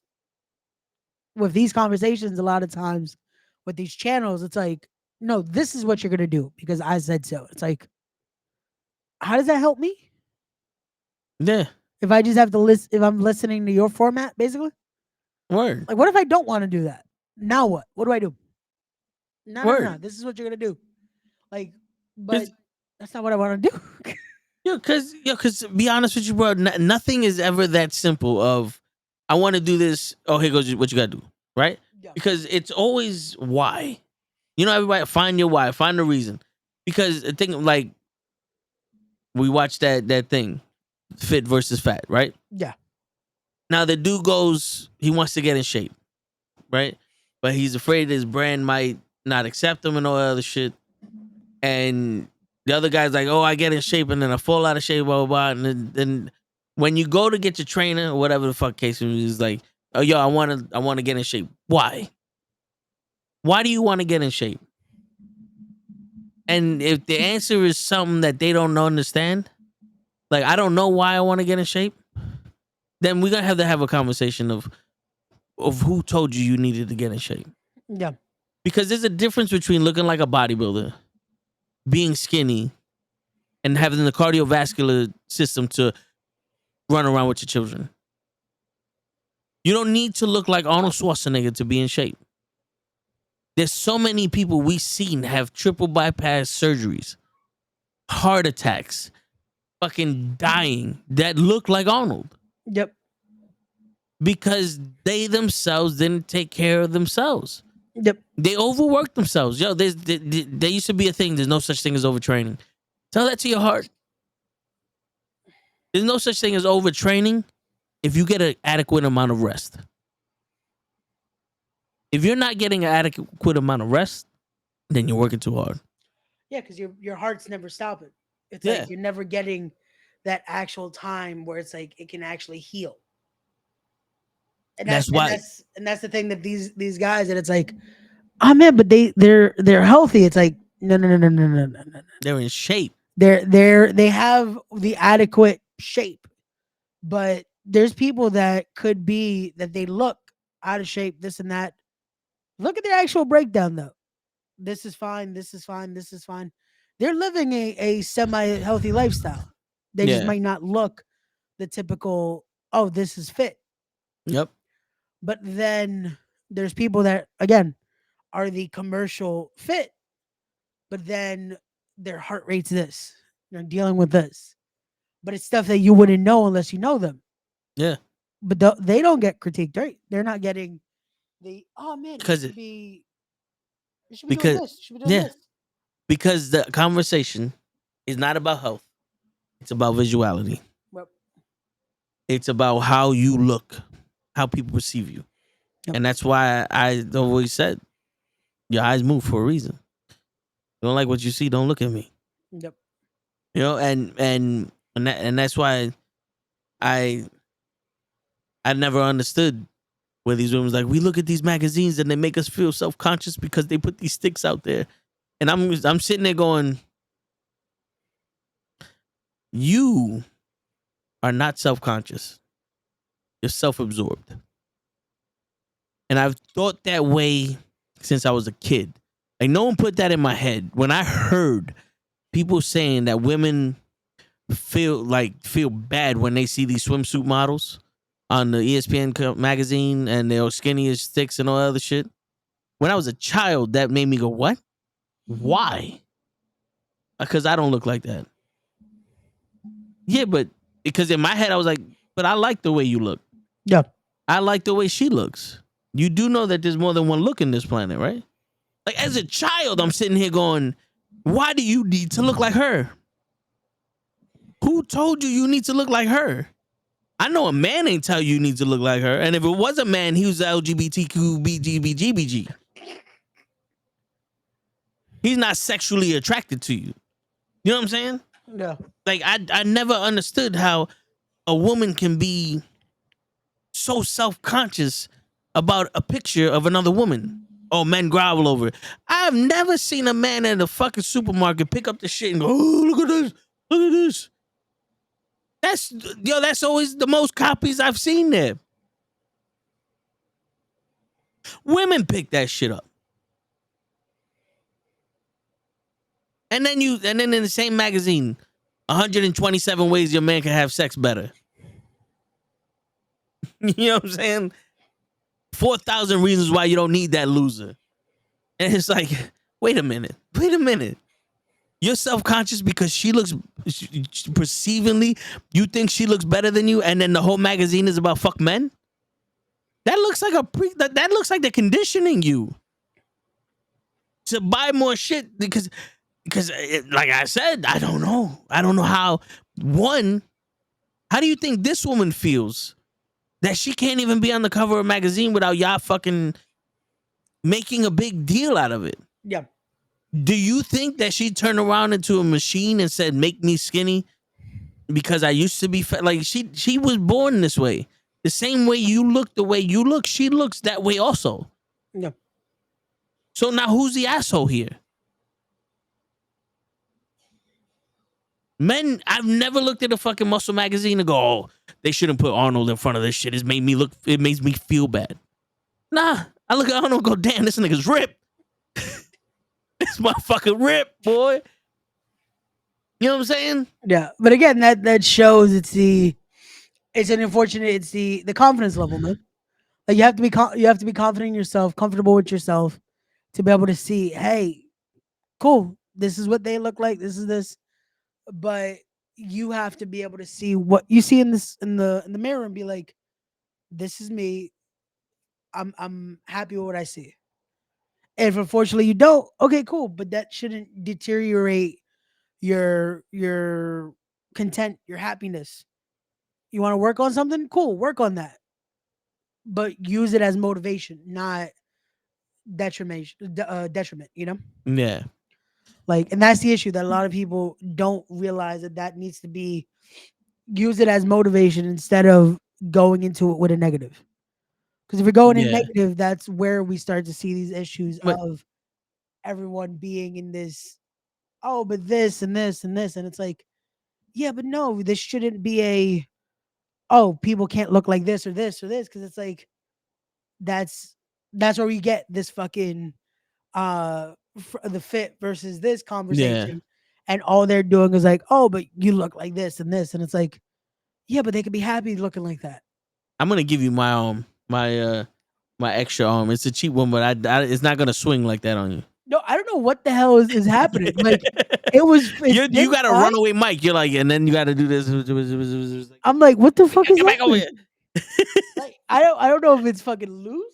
I'm gonna deal with it tomorrow because I'll be here tomorrow. Because I don't know what the fuck is happening. Like, because you're like, hello. You know what's crazy? It's been like that since I got back from the hospital. They fuck with your shit. I think someone moved my shit. That's the thing. And I haven't had a time to just sit down and be like, let me deal with this. Because every time I tighten it, it stops. Yeah. But then there'll be moments, and you look at that shit. Then I'm Yeah. like, the fuck is it doing over there? But Word. yeah, I'll deal with it tomorrow. But I think the biggest question that people need to ask themselves is why. Yeah. Because I know I ask this all the time. People like, oh, I'm on a diet. Why? Because I need to lose weight. Who told you that? Why? Well, and that's it. It's the easiest and the hardest. Because the easiest, once you know your why, now you have a reason. Now you Yeah. have the steps. It's the hardest because some people are still trying to figure out the why. Yeah, They but think they gotta do this, they gotta do this, they gotta do this. Like, but why? What is it for you? Again, it has to be for you. It shouldn't be, oh, X, Y, and Z said so. What is X, Y, and Z doing though? yeah, Like, how is this for you? What are you doing? yeah, yo, bro, like it's you want to lose weight. Why? I want to look better. You don't need to lose weight. You need to tone up. Difference. There's a difference. Oh, I need to lose weight because I can't even walk a flight of stairs. No, you got to work on your cardio. Yep. There's a difference. Yeah, You know what I'm saying? Know your actual why. Like, if you have a reason, okay, is that And- this or is that this? Is Yeah, that this or is that that? And no one educates themselves on the difference of that shit. It's just everyone else is doing it, so I have to do it. Yeah, it's like this is what they hear, so that's And- it has to be this. It's like, no, figure out what it is for you. Figure out what it is Yeah, that again is your why instead of what people are saying are their whys. yeah. Give me one And second. that's part of the reason why I reject all this fucking shit of everybody's going to the gym. Everybody's eating healthy. Everybody's fucking turning vegan and all this other shit. And it's like, oh, it's like the cool thing to do. They want to be healthy, and like, I don't know how that makes you healthy if you're already healthy. And then oh, I want to get a 6-pack for the summer, and it's like, why? That shit turns me off when everybody wants to do it for just because. I don't do shit just because. I do shit because I want to. You know what I'm saying? Like, I can look at myself and be like, all right, my chest is not as tight as it used to be. Or, my arms aren't as big as they used to be. It's getting a little smaller. I gotta get back to the way I like it. And yeah. But I'm not sitting here going, I need to be a twig. I need to be this. I need to be that.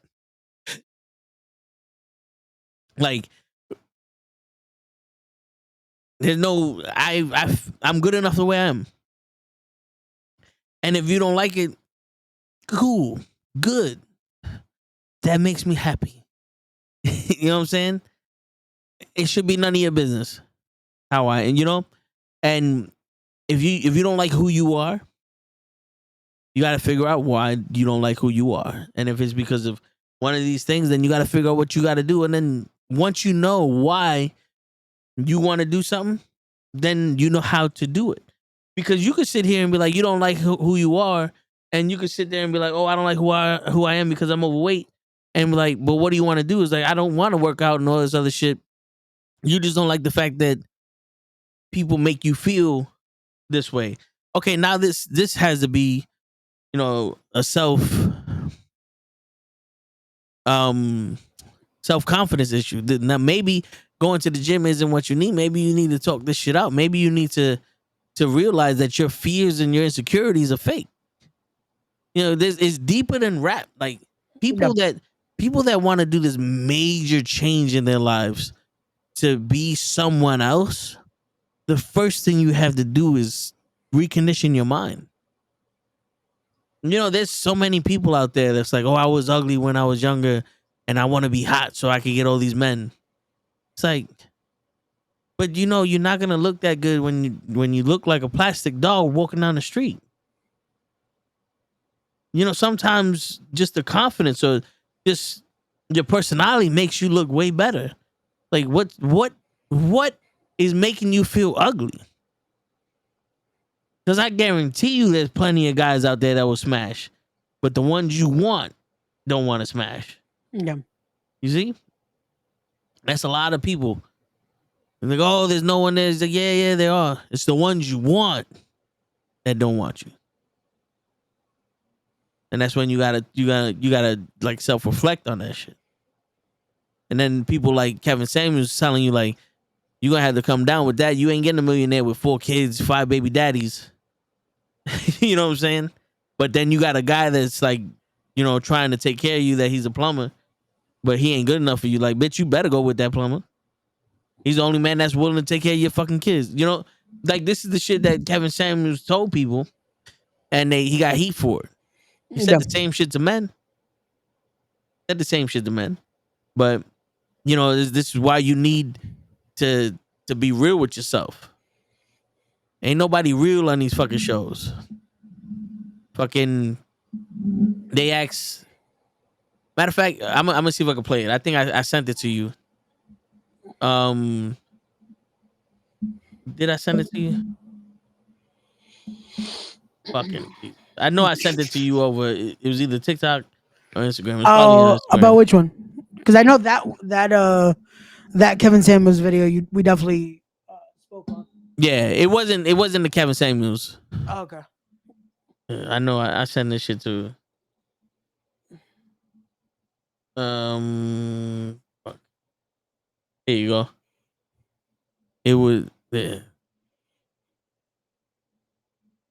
Men or women? Women. Women are better. Who is better at communication, men or women? Women. Women are Krills, I better sent you the at link. communication. Women for sure.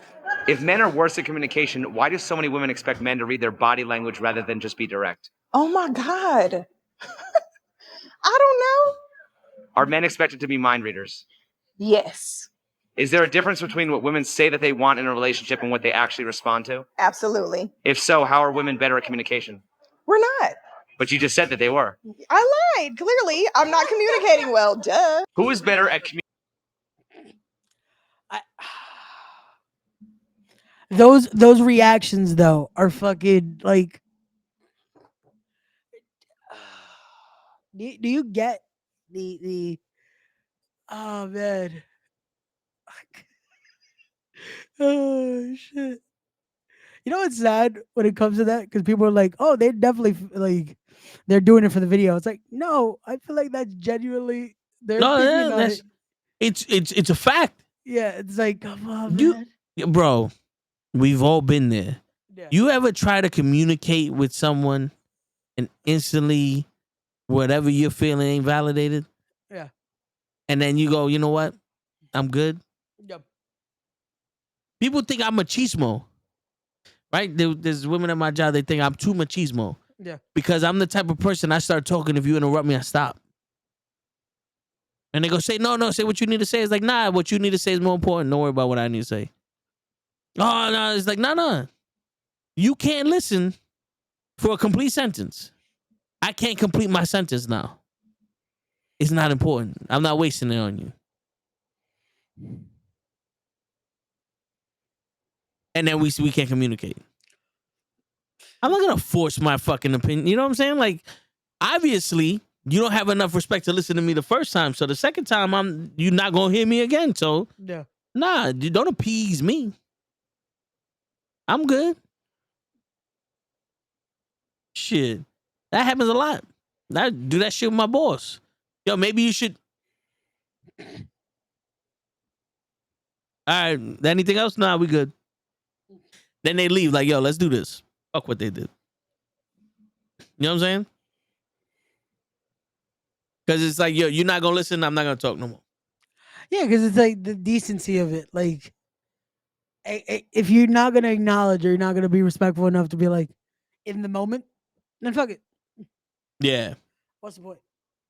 Yo, boxer Ryan Garcia arrested for felony vandalism in Beverly Hills. What the fuck is happening with this guy? I don't know, man. Is he good? Like, have they done the actual like psych eval on him? Because I feel like he's going nuts. I wouldn't be surprised if they fucking like drugged him up. I don't know if it's drugs, man. He was arrested for vandalism after an incident at the Beverly Hills Waldorf Astoria Hotel. This comes just weeks after the news that the boxer tested positive for banned substances and tests taken ahead of his own win against Evan Hanley. Authorities told the TMZ that the boxer damaged hotel property in the hotel's hallway and his room. He reportedly seemed to be under the influence, according to the sources. I don't know, man. This you can't be this crazy. Yeah. Like you can't show this level of insanity and still box and still be famous and still be walking around. You know what I'm Yeah. saying? Like, because think about it, man. Chris Brown was going through some shit after he assaulted Rihanna, and he threw a chair at a window at TRL. Remember that? Yeah. And then he took a while off, and then he came back quietly. But no one, you didn't hear much about that afterwards. DMX runs the hallways naked, and he's like, "Nigga, this is just me. I'm just blah blah blah." He rejects his kid, on TV because his kid's gay and this that, and the third. His kid's like, "Yo, it's either me or the drugs." He's like, "Get the fuck out of here!" Then I'm never gonna stop the drugs. It's it's like this is an addictive shit. Yeah. This keeps happening is because he's addicted to something. Yeah. This is beyond his actual control. And the sad part is again that it's like if they're seeing it, and 90% of the time they just enable it more. Yeah. Like the people around him or the people that are supposedly his support or people this and that, and it's like y'all can't do something here because there's a bunch of people on his payroll. You mean to tell me no one is trying to at least help the scenario right now? Yeah. Because people are talking about this, people are putting it out there, people are fucking exploiting it because there's a bunch of videos about him going nuts here, doing this and doing this, and it's like help him because it's like the Kanye situation. Remember when Kanye first started going nuts? Yep. And it's like, who was it that said? I think it was Cat Williams that said it too. That it was like, no one thinks about maybe helping. No. It was Trevor Noah, Yeah. the guy that took over the Daily Show. That he's like, no one thinks maybe we should help instead of talking shit and making fun of him. Yeah. Because 'Cause, I remember when he was going crazy, it was his mother just passed. Yeah. And it was like, and they were like, oh yeah, he's on this substance. Yeah, it's like, but why is he doing it now?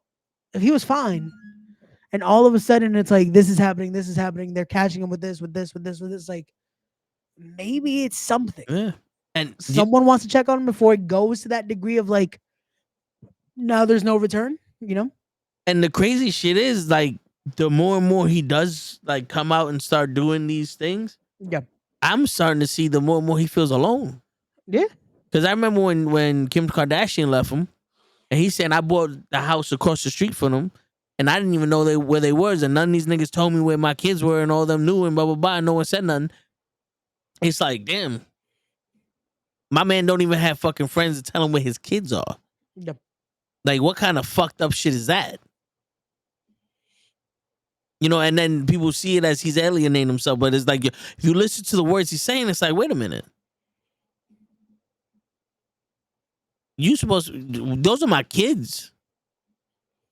He's not looking for Kim. He's not looking for something else. He's looking for his kids. Yeah. You know what I'm saying? Like, he don't know what his kids, that's kidnapping. Yeah. Because especially at that scenario, it's not nothing was going on at that point. There wasn't anything that's like, yo, and his.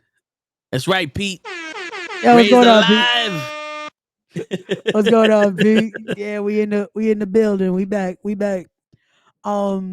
But it's like situations like that it's like the media is quick to fucking let's make a story. Let's talk about this. Let's do this. But again, wanting to help or actually do something, no one's down to do it. Because that's not gonna give me a headline. Yeah. That's not gonna fucking get me some clicks. That's not gonna get me views. It's like, nah, let's add on. Because that's what all these fucking sources do. All these podcasts do. And it's like, come on, man. Like, you see this, and that's all it is. That it's like, yo, this guy going out of it, or this person going out of it, and this. And they're like, oh yeah, but they're celebrities. So it's like, nah. This is why I said it earlier. It's like, yo, sometimes, yeah, money doesn't buy you happiness. Sometimes it doesn't. Because look at this. All these people have a bunch of fucking money. What? Good news doesn't sell. No, it doesn't. No. But you know what the crazy shit is, though, Ray? People confuse that shit for money. Kanye West's money has nothing to do with the circle he's running in. Oh, no. The people that he's around are fucked up. That's the problem. You know what I'm saying? That's the problem. You got motherfuckers that genuinely have money and they surround themselves with their family, they surround themselves with genuine people, and they're fucking happy as a motherfucker. And Yeah. they give back.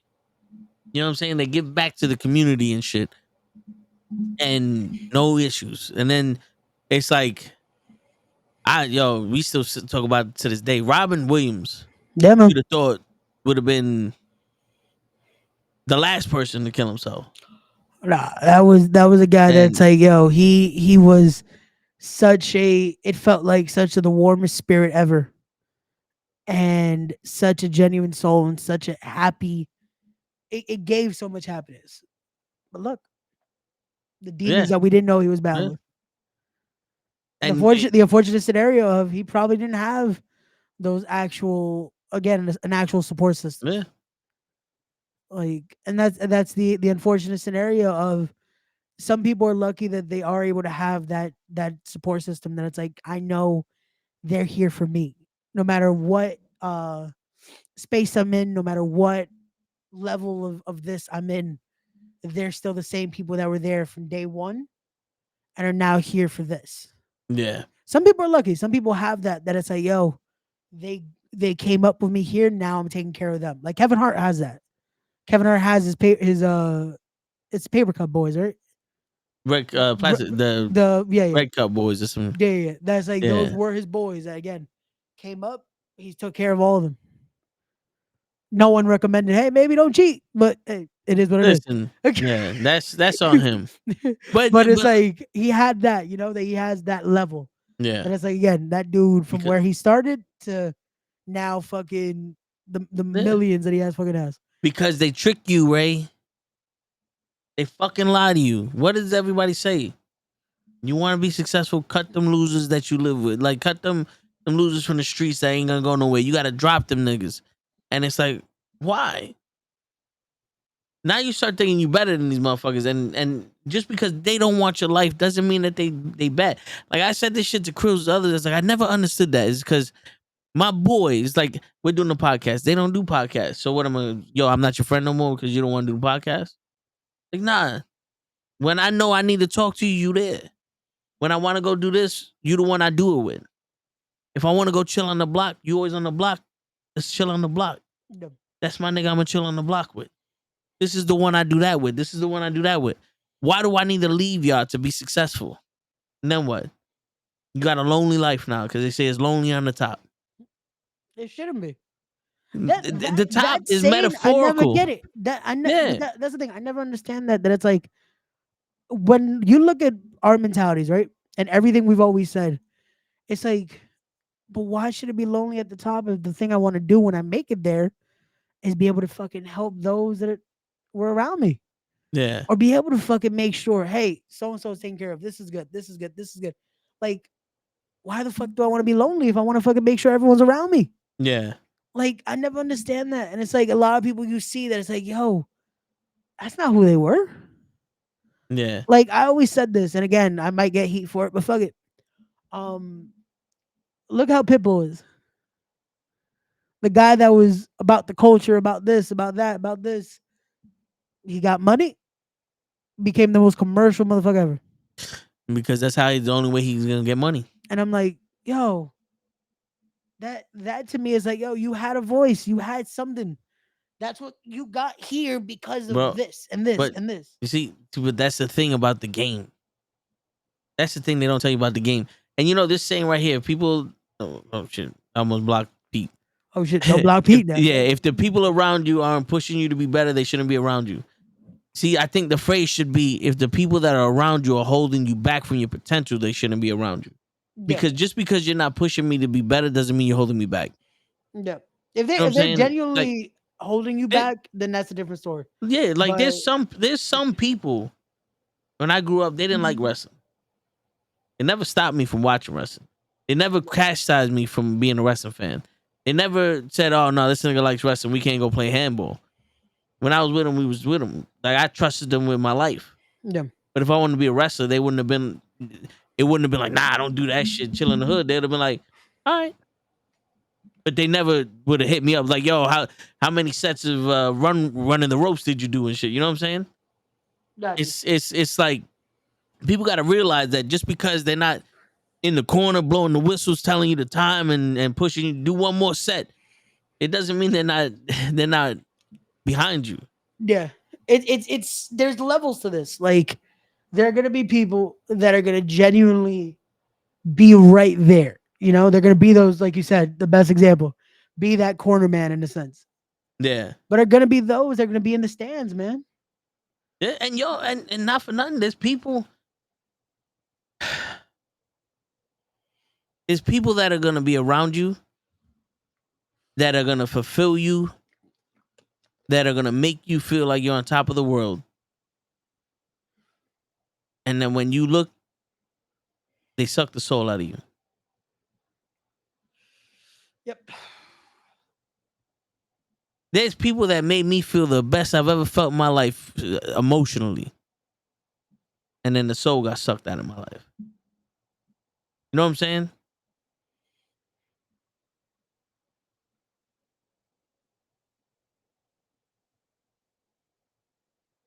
Now it depends on that shit too. Is like if the people aren't around you when there's nothing. Sometimes you don't meet people until you have something.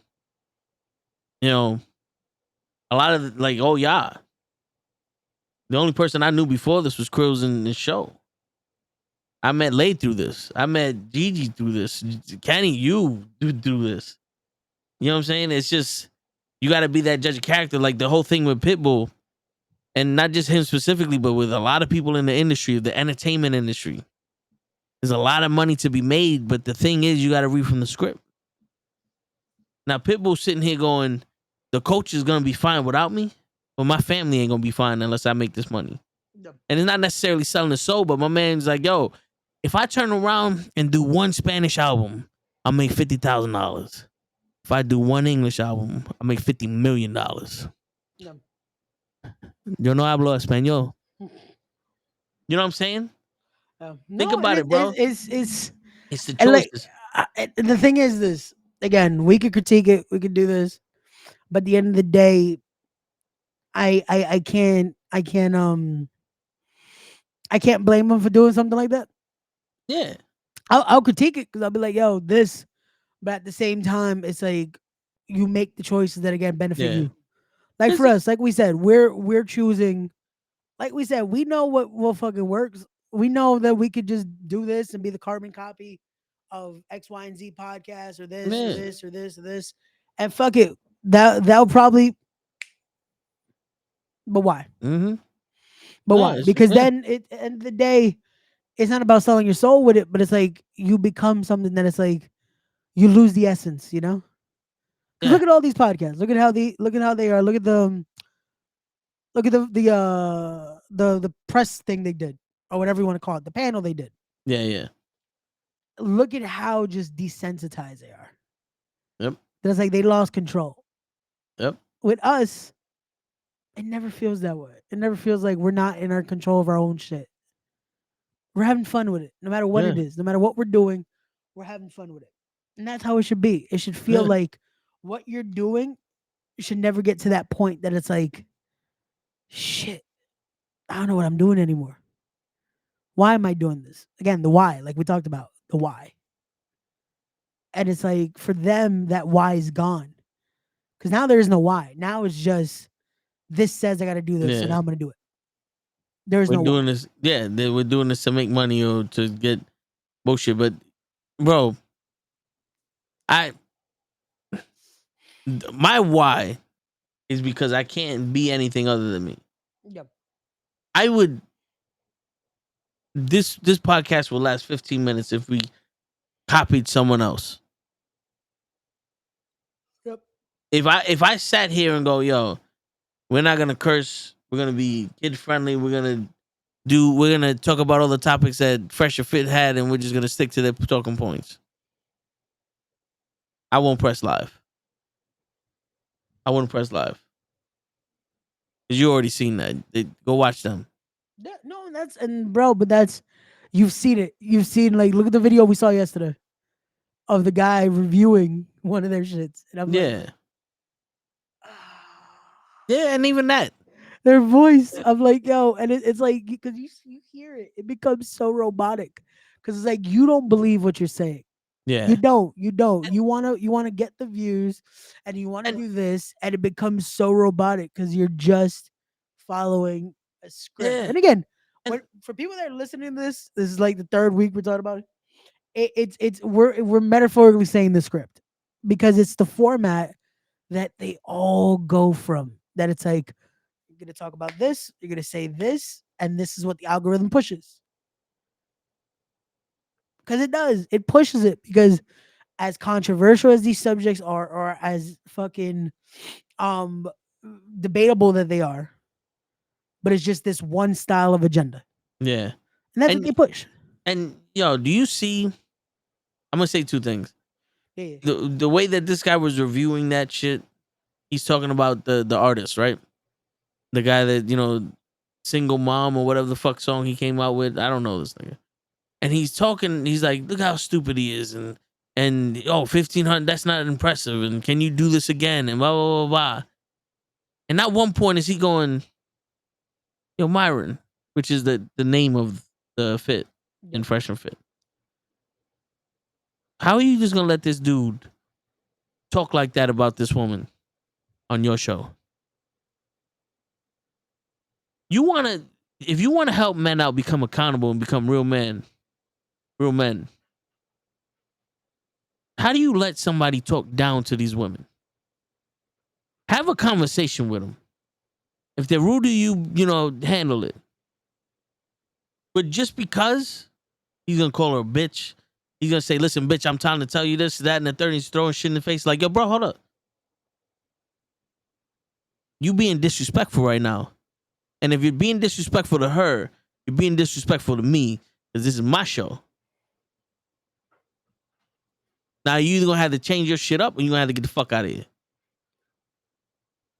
Because no matter how much they want to argue with these women, in a conversation, there has to be a level of respect. The woman, I don't know what the woman said, but this nigga just snapped at her. He snapped at the point where all the men turn around and say, oh, shit. You know what I'm saying? And if the men are uncomfortable with what he's saying, as the host of the show, as the man of the house, you gotta be like, yo, my man, cut that shit out. Yep. Cut that shit out. Because now you have to assert that respect in him. Because no matter what level of success, you have to hold yourself as a man. And right now, you're looking like a boy. You're looking like a boy that finally got something. And the motto has always been, act like you've been there before. Shit, what was you saying before I went into that because I know I wanted to say two things. The second one I forgot. Fuck. What was the last thing I said? Fuck. Shit. Damn. I need more fish oil. Okay. I legit man. forgot the last point I was at. A fucking. Now Pitbull sitting here going, the coach is gonna be all right, fine. hold on. I'm listening to. Got you. Yep. It's like they lost control. Yep. With us, My why is because I can't be any. their shits. And I'm Yeah. like, it's this one style of agenda. Yeah. And that's And- what they push. And yo, do you see? There you go. Okay. Got it. So because you were talking about one style of agenda. No, yeah, see- the format. There you the go. format of it. Yeah. Got it. Yeah. So now the new thing is, would you rather your child be with a bear or a man in the woods, like a strange man I or a remember bear? we spoke about that last week. And instantly, through preconditioning, everybody picked the bear Yep. because the question they heard was, would you rather your child be with a bear or a pedophile? Yep. That's what they heard. Immediately. That wasn't the question. That wasn't the question. That wasn't the scenario. That's what they heard. Instantly, it's boom, and it's like Because not for nothing, in my head, I was like, the bear, because the bear might see the baby and go, oh, that's not a threat, and just leave it alone. yeah. Where the guy, you don't really know his intentions. Because the bear is, I'm going to kill you, I'm going to leave you alone. Yep. Simple. The guy, you don't know. You know what I'm saying? And then it's, somebody bring up was like, well, let's say 4 out of 10 guys that are bad. Those are the ones you don't want your child. And I think that's pretty good odds. You know what I'm saying? You never know. It's like a bear is gonna eat you. Am I the only one that starts to think? You ever notice how we just did that, and it's like, realistically. So you mean to tell me you rather leave your child with something that 95% of the time might just tear your child to shreds? Yeah. Because a bear is again a bear. But again, because of the mentality of everything, and because of what the script says, we automatically have to assume that the guy that you're leaving your child with has bad intentions. Yeah. The guy might just help your child get out of the woods. Might be able to be nurturing, might be a father himself. Yeah. But no, instantly, it has to be a horrible dude. Has to be the guy from fucking Black Phone. Yeah. Has to be Jared from Subway. Yeah, it has to be someone that is just gonna take your child And the or crazy do shit horrible is, things to your child. it's like we're conditioned so much that we all think that way, right? We all think that way. Yeah. But then when you think about it, this show is 99% men. And not one of us would do that shit to a child. Not one of us would harm that child. Oh, again, my first thought is, how the fuck do we get out of the woods? Yeah. That is Yeah. that's my thinking. It's like, Why is this baby here and how do we get out? like my first thought is, okay, are you okay? Are you safe? All right, cool. I'm gonna try to find our way out. Did you come with extra diapers? Exactly. It's like, that's the thing too. It's like, fuck, wait, how? Oh, fuck. Okay. Are you good? All right. Did you have a stroller? Fuck. Fuck it. Okay. Fuck. Start trying to figure out. Okay, this is east. What? Sorry. Like that is again, any real man. That is the first thing. Secure the child. Make sure the child is good. Now, game plan how the fuck to get out of the woods. But that is not what they want to hear. They want to hear, oh no, the bear, because the bear. It's like, what? The bear might again instantly might just kill your child. And you just said, fuck it. That might be the safer option. Death is the safer option in this scenario. Yo, bro, it's funny because Jesus. I watch and listen to a lot of Les Brown. Yeah. And he was saying that he was running a class about something. And it was basically write down everything you're willing to do in order to survive this situation. And he said that he saw so many people say that they would commit suicide in order to survive the situation. And he goes, and then they had the goal to write down what else they would do. And he said, if you said commit suicide, put your pencil down. That's a permanent solution to a temporary problem. And these women, I'd rather the bear than the man. You'd rather kill your child. Because even, let's just say, even if that is a bad guy, you're in the woods. If the guy lives in the woods and he has a house, or if he's stuck in the woods also, I think the last thing he's going to think about is doing something to that child. He's probably going to take that child as security. Be like, all right, at least I'm not alone. Because our instinct is to protect, but it's like survival of the fittest, right? I'm pretty sure the thing will be like, let me take this child because you never know who's in here, who's that. And if I have a child, people will probably be less likely to attack me or something like that. Because if there's other people in here, you know what I'm saying? There's other people out. So it's a survival instinct. Bear don't have that. Bear has food. You know? But again, that is not the. No one's thinking about that part. That again, a bear instantly might just be like, "Oh, food. That's it. Dead." But it's crazy how we're living in a society where men don't know they're in control of their own emotions and the outcome to their own game. But we're still the dangerous ones.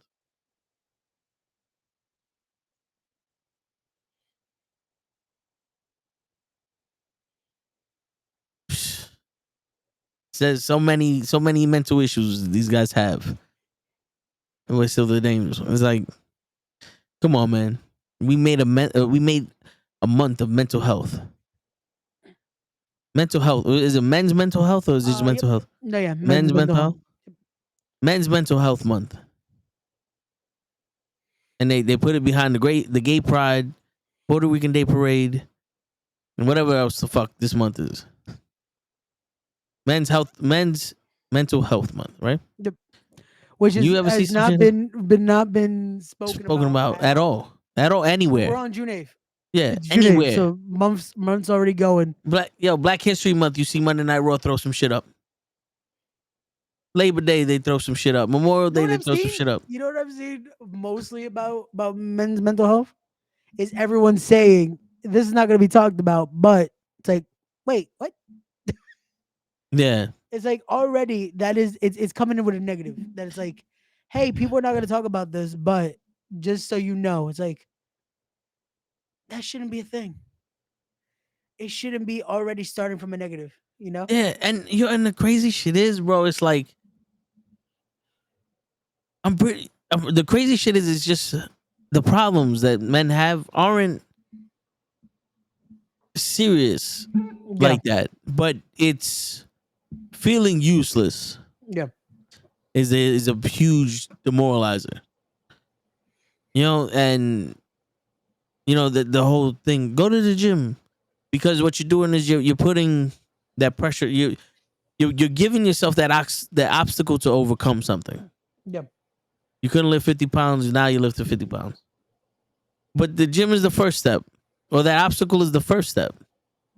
You gave yourself the confidence to move, to get the blood going. It makes you feel better, all that. Now, let's get to why you feel inadequate. Yeah. They never say that part. It's always go be active. Go get your mind off of shit. And like I showed you that video, when you dwell on your shit, it makes it worse. Get your mind off of it. But also, let's figure out why you feel this way. Yep. Why do you feel inadequate? Because this. Okay, cool. So why don't you do something to prevent that? Like, for us, it's not complicated. You know what I'm saying? Like, for us men, it's not complicated. It's just sometimes we don't have nobody to hear. We got nobody to speak to. No. And the men's health shit, it's like, the men's mental health shit is like, y'all don't give a fuck. So it makes it worse for us. I would rather there wasn't a month about that shit. Don't make a month out of it and don't say nothing about it. It feels worse because it's like, okay, now that this is a thing, but it feels like, again, the fact that, like I said, the only thing I've seen about it is people having to say it's not going to be acknowledged, but Yeah. so you know, or the check-ins that it's like, I'll be right back. yeah, all good, and it's insane to think this is what the month is about. That it's like, hey, just to check in now, and unfortunately, we're living in a society where suicidal thoughts are a thing, where battles like this are a daily thing. As we're having this conversation now, unfortunately, there are possibly people that are going through their own battles that no one possibly knows about. That these support systems that we're talking about might not be there for. Like, this is an actual thing, and it's sad that this is the month, right? This is the month to help with that and deal with that. And there's a lot of people that still don't feel like they have that help or have that support. And it sucks. It sucks to see. Like, I've seen so many of those videos and people have sent them. Like, a lot of my friends and all that. It's like, hey man, so you know, I'm here for you or this and that. And it's like, it shouldn't take this month, you know? It shouldn't take it to be the quote unquote men's health month to check in on people. And I'm not saying to those that sent it. I'm just saying in general, like, check on your people, man. Check on your people, check on those you care for, because you never know. You never know what battles they're going through. You never know what demons they're battling. You never know what someone could be just, again, saying that they're fine. But they might not be. They might be going through something. They might be battling something. You don't know. They might be just saying they're fine, but they might not actually be. Like, check on your people, especially if you start to notice, like, hey man, so and so is not acting like themselves. Like, what's going on with him, man? Like, they're being quiet. They're being this. They're doing this. Like, check on your people, because sometimes it's harder to reach out, even though that's the only thing you would love to do is just have someone to speak to. And again, sometimes it's not about being able to give advice. It's about just being that ear, being that shoulder to cry on, being that support system, and just being present, you know? Like, we've talked about it here. We talked about it how sometimes that's all you need to be, is just be that ear and be there for a person. It's not about being able to have the right thing to say. Because sometimes there isn't. Sometimes there unfortunately is not anything you could actually say that might be able to help the scenario. Sometimes there is. Luckily, sometimes there is something you could say, there's something you could do, there's something you could recommend. Um, but sometimes there isn't. Sometimes it is as easy as just being there, being in the moment, and being an ear for someone when they need to vent, when they need to get something out, when they need just to speak, and just being able to be that unconditional ear for the person, not having to be the instant, oh, but you should do, like, no, sometimes the person doesn't need that. Person doesn't need for you to give your input every time. Because sometimes it's not needed. Again, sometimes it's appreciated, sometimes it's not needed. And sometimes you just need to be that person to be like, you know what? I'm here for you. And just be there for the person and listen and actually give that importance and give that moment. Um, and that's what, again, shouldn't be just a month thing. Do this. Make sure you check on your people, man. Check on everyone. Check on everyone you care for. Check on those that, again, you say are your close ones. Those that you love, those that you care for. Make sure they're good, man. Because sometimes we're all dealing with stuff, and the last thing you want to do is be like, you know what? Let me burden this person. I'm going through X, Y, and Z. Meanwhile, they're going through their shit. You know? Yeah. So, yeah. No, I was saying, like, the how this month has been about that. That it's like everyone sends those videos. Like, nah, man, don't just do it this month. Make sure you check on your people. Like we said, those sometimes that you just need to be an ear for someone. Do Yeah. that. Like, just be there for people. Like, shit, we've done it. Sometimes we're just we're bullshit for a while, and then after this, we'll bullshit for more. But just talking Yeah. and being there as friends and be there for people, because sometimes that's all you need, man. Like, y'all see some of the shit we talk about on here, and that's maybe 55% of the actual shit we go through. Word. If that. Like, if that, like, some shit we can't unfortunately talk about on here, and some shit, again, we teeter around, because some things we just can't say on here. And Yeah. luckily we have the people we have our squad, we have our little fam here that we're able to talk about, we're able to talk to about these things, and sometimes just vent, sometimes just say, like, yo, this is going on right now, this is happening, and the fuck, man. Like, and sometimes, again, all we can do is listen, because it's like, fuck, man, like, what the fuck do I say, you know? Yeah, and sometimes people ask in different ways. You know, like when you keep hearing somebody like, "Yo, we got to get together and do this and this and this." Yo, we got to get together and do this and this and this. You know, why don't we all go do this? Why don't we go do that? It's like, yeah. You think, oh, he's just inviting you out to go eat. He's inviting you out to do this and that. But when with the niggas on some, I need someone to to connect with. I need someone. Does you know what I'm saying? Because that's most of the time, like, what people would do is like, yo, let's go do this. It's like sometimes, like, they want to go experience something. Other times, like, yo, I just need to step out the house. I need to be around people. Yep. Like I'm not going through some shit, but I'm going through some shit. Like, I don't want to feel alone. I don't want to be here. I'm in I'm in a fucking bowl of stress right now. I don't want to. I want to be away from everything. Yeah, like, you know what I'm saying? Like, I want to experience something different than this reoccurring nightmare. You know what I'm saying? You just need that change of scenery sometimes. Sometimes that's all it is. Like we said, sometimes all you need is, even if it's getting out of one house and going to another. Yeah. Sometimes that just helps. Just being around different people, being around a different scenario, being around a different atmosphere. Because sometimes that's all it is just changing the scenery, changing the atmosphere. And that alone can be something. Yeah. Like shit, So- I'm guilty of it. That it's like, sometimes I just want to get out the house, and even if it's going like to a friend's house or going to one of my family's house, and it's like we just went to a different house. It's like, yeah, but it's getting out of this. This is the normal. This is the usual. And when you're stressed out and you're just it's this is the constant. Let's Yeah. get that out of the scenario. And that helps. Stuff like that can help. Stuff like that of just fucking even going out for a lunch and doing something, talking with people, talking with friends, be able to do something like that. That it's like it takes you out of the stress for a while. You know? Like it's things like that. Yeah. And the vibe just Yeah. change. It's energy, right?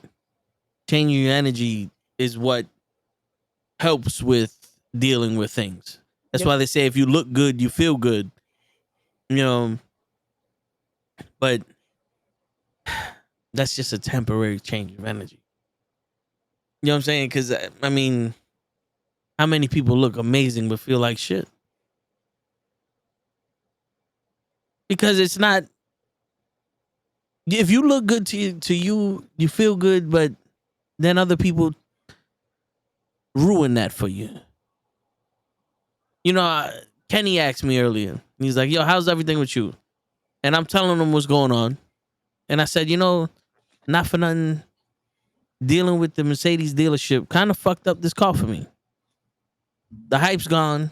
Now I'm looking at it like this was just a big ball of trouble. Like it was gone. You know what I'm saying? Like the experience that I felt with these motherfuckers ruined the hype I had for this car. Yeah. You know?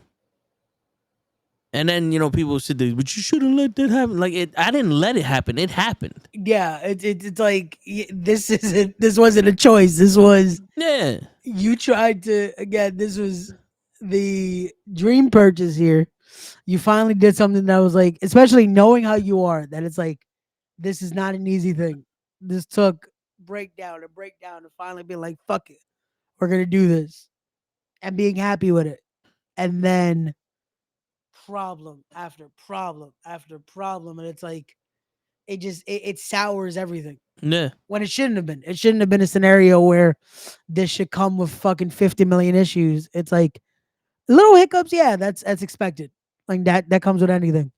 But the fact that this was a point of you've been owning the car more than you've had the car, it's like it puts a sour taste in your mouth. Yeah.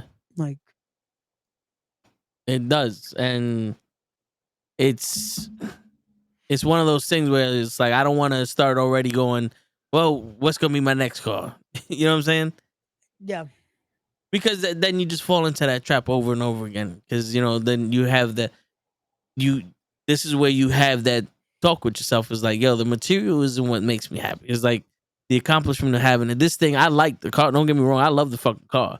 It's just their experience. So now I'm gonna find another experience to go to that hopefully that subsides this one. Because that's all it is. It's just the experience of dealing with the dealership, that particular dealership. So hopefully I go to another one that shit's better than It's a smoother what. Yeah, process, yeah. It's something yeah. Because where it gives you that feeling of like, you know what? It was them. This doesn't ruin the whole thing. I can still make the best out of this and make it work. Like this is the car I wanted. This is what I want to do. Let's find the happy medium. yeah, Right. There you go.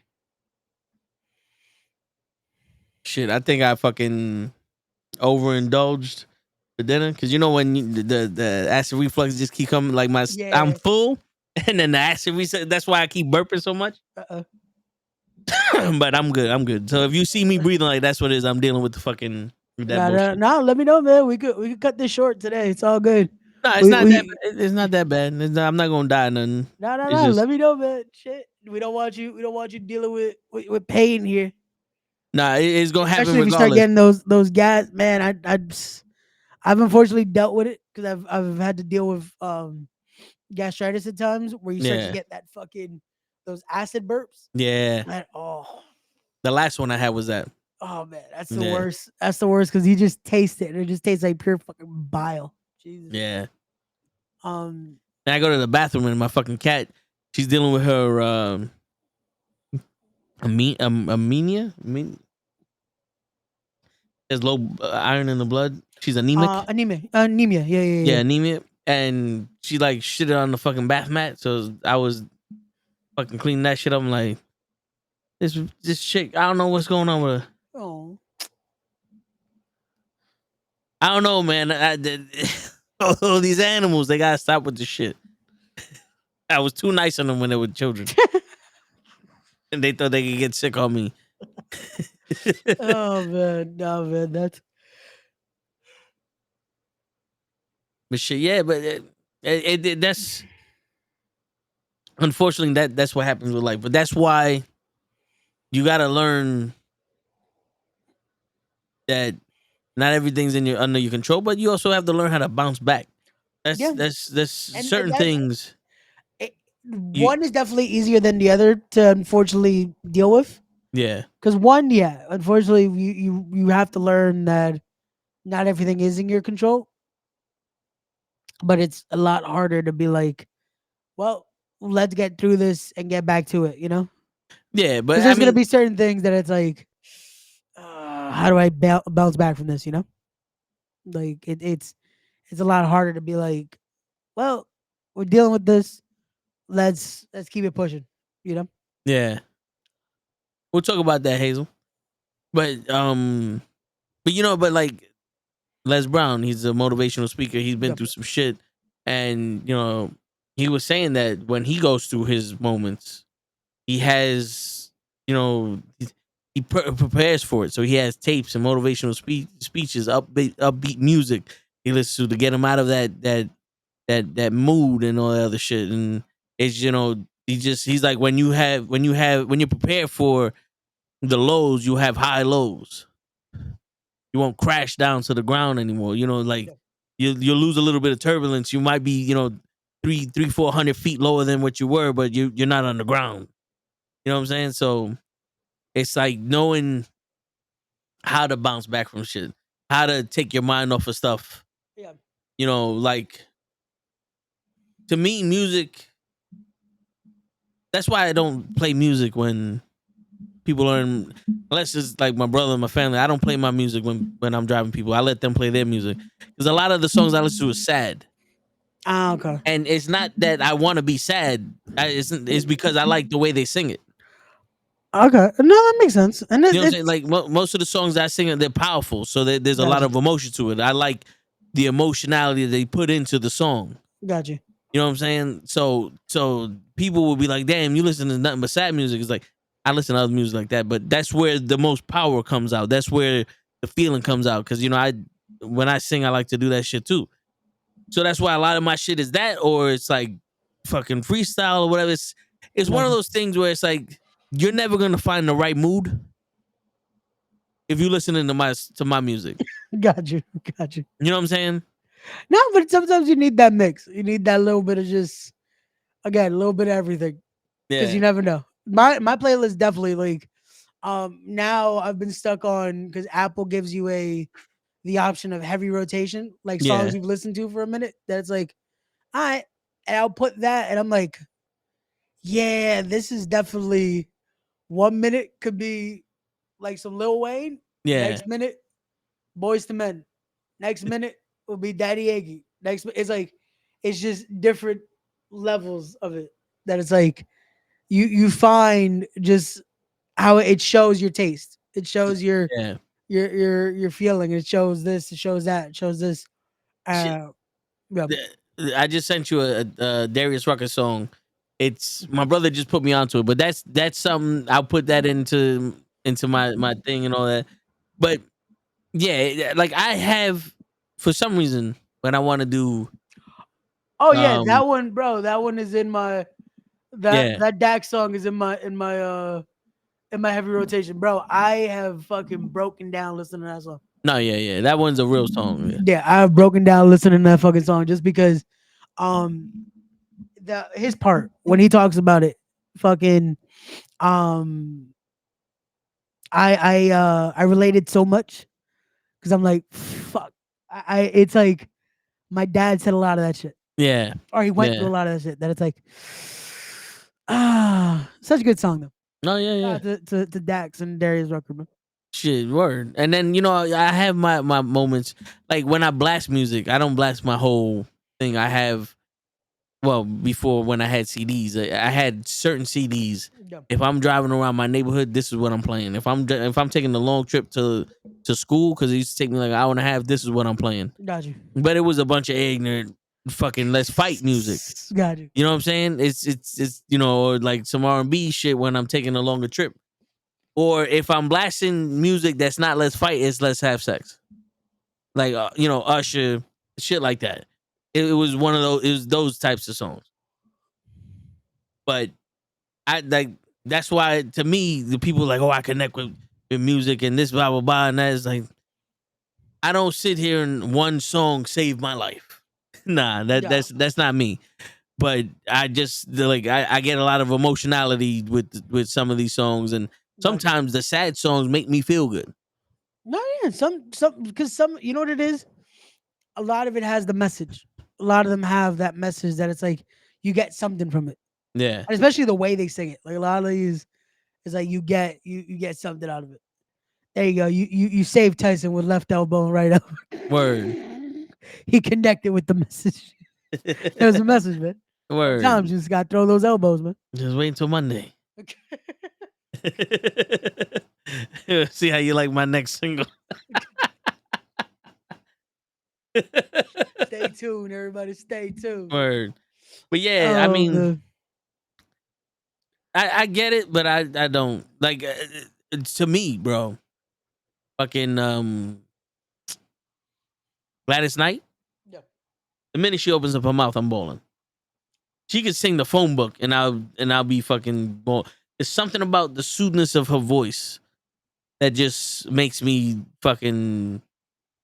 And also, most of the songs that she's saying remind me of my mom's. You know what I'm saying? So Yeah, and those are the moments that it's like those little things that it connects, you know, that it's like it gets you somewhere.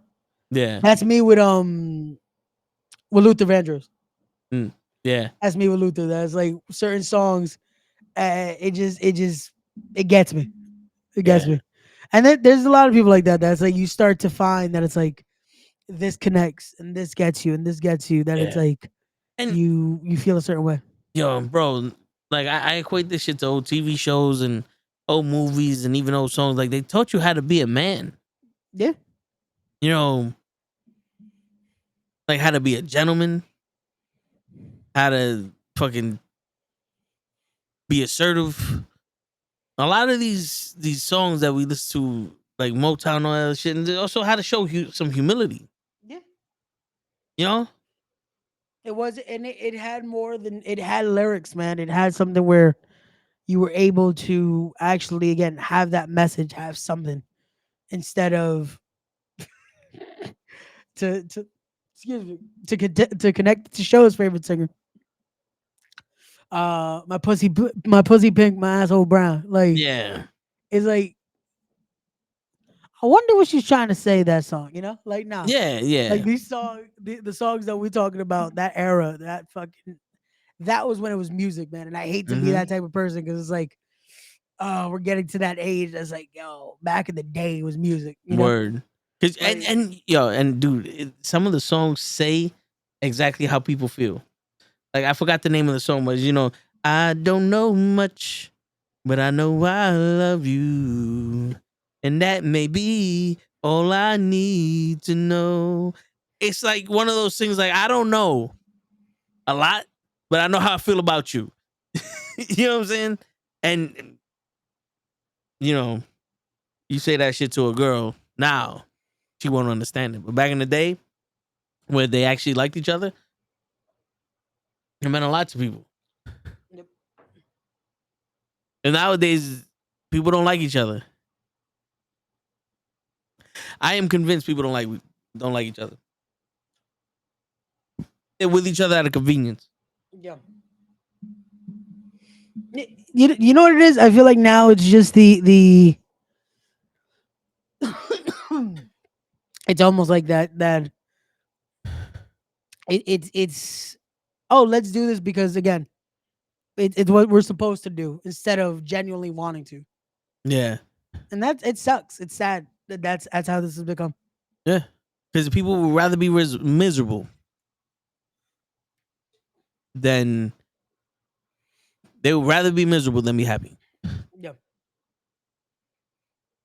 They'll rather sit there and make an excuse to be miserable than to be like, you know what, this ain't working, and then go be happy. And I never wanted to be miserable, but I always was miserable trying to be happy. You know what I'm saying? And that's when I found out I'm more happier when I'm not miserable. Yeah. You know?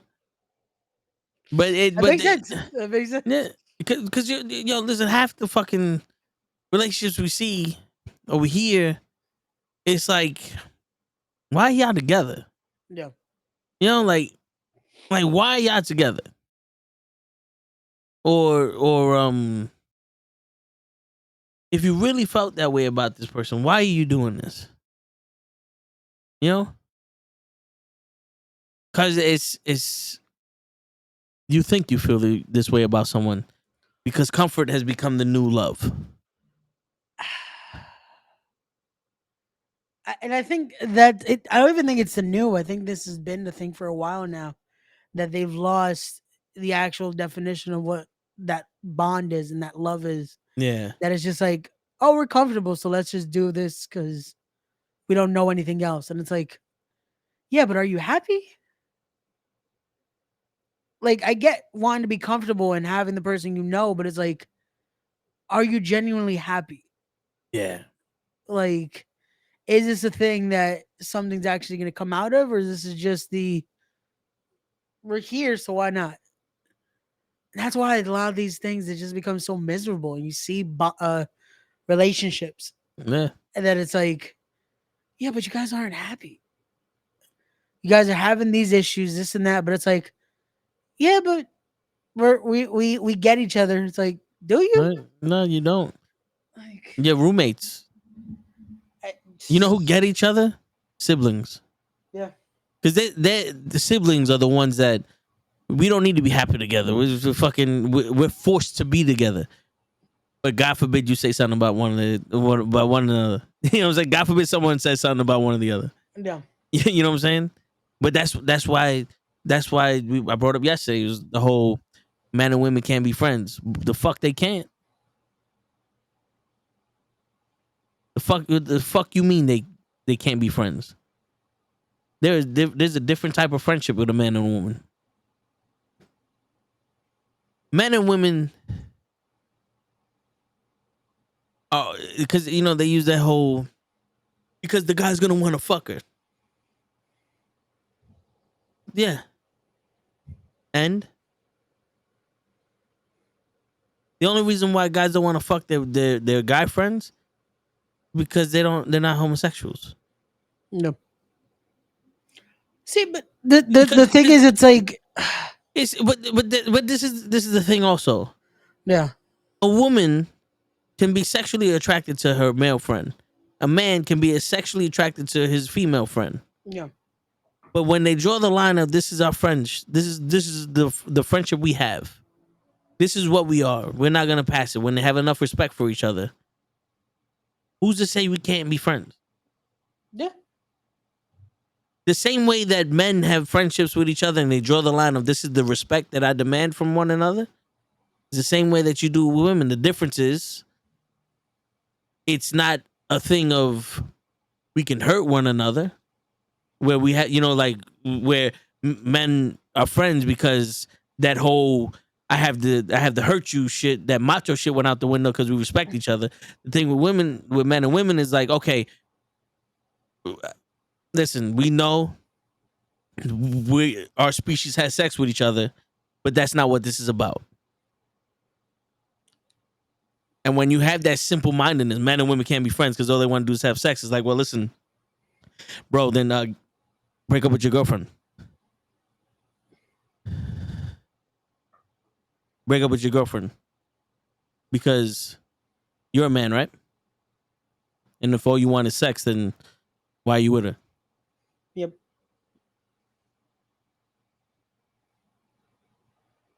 That generalization also counts for us.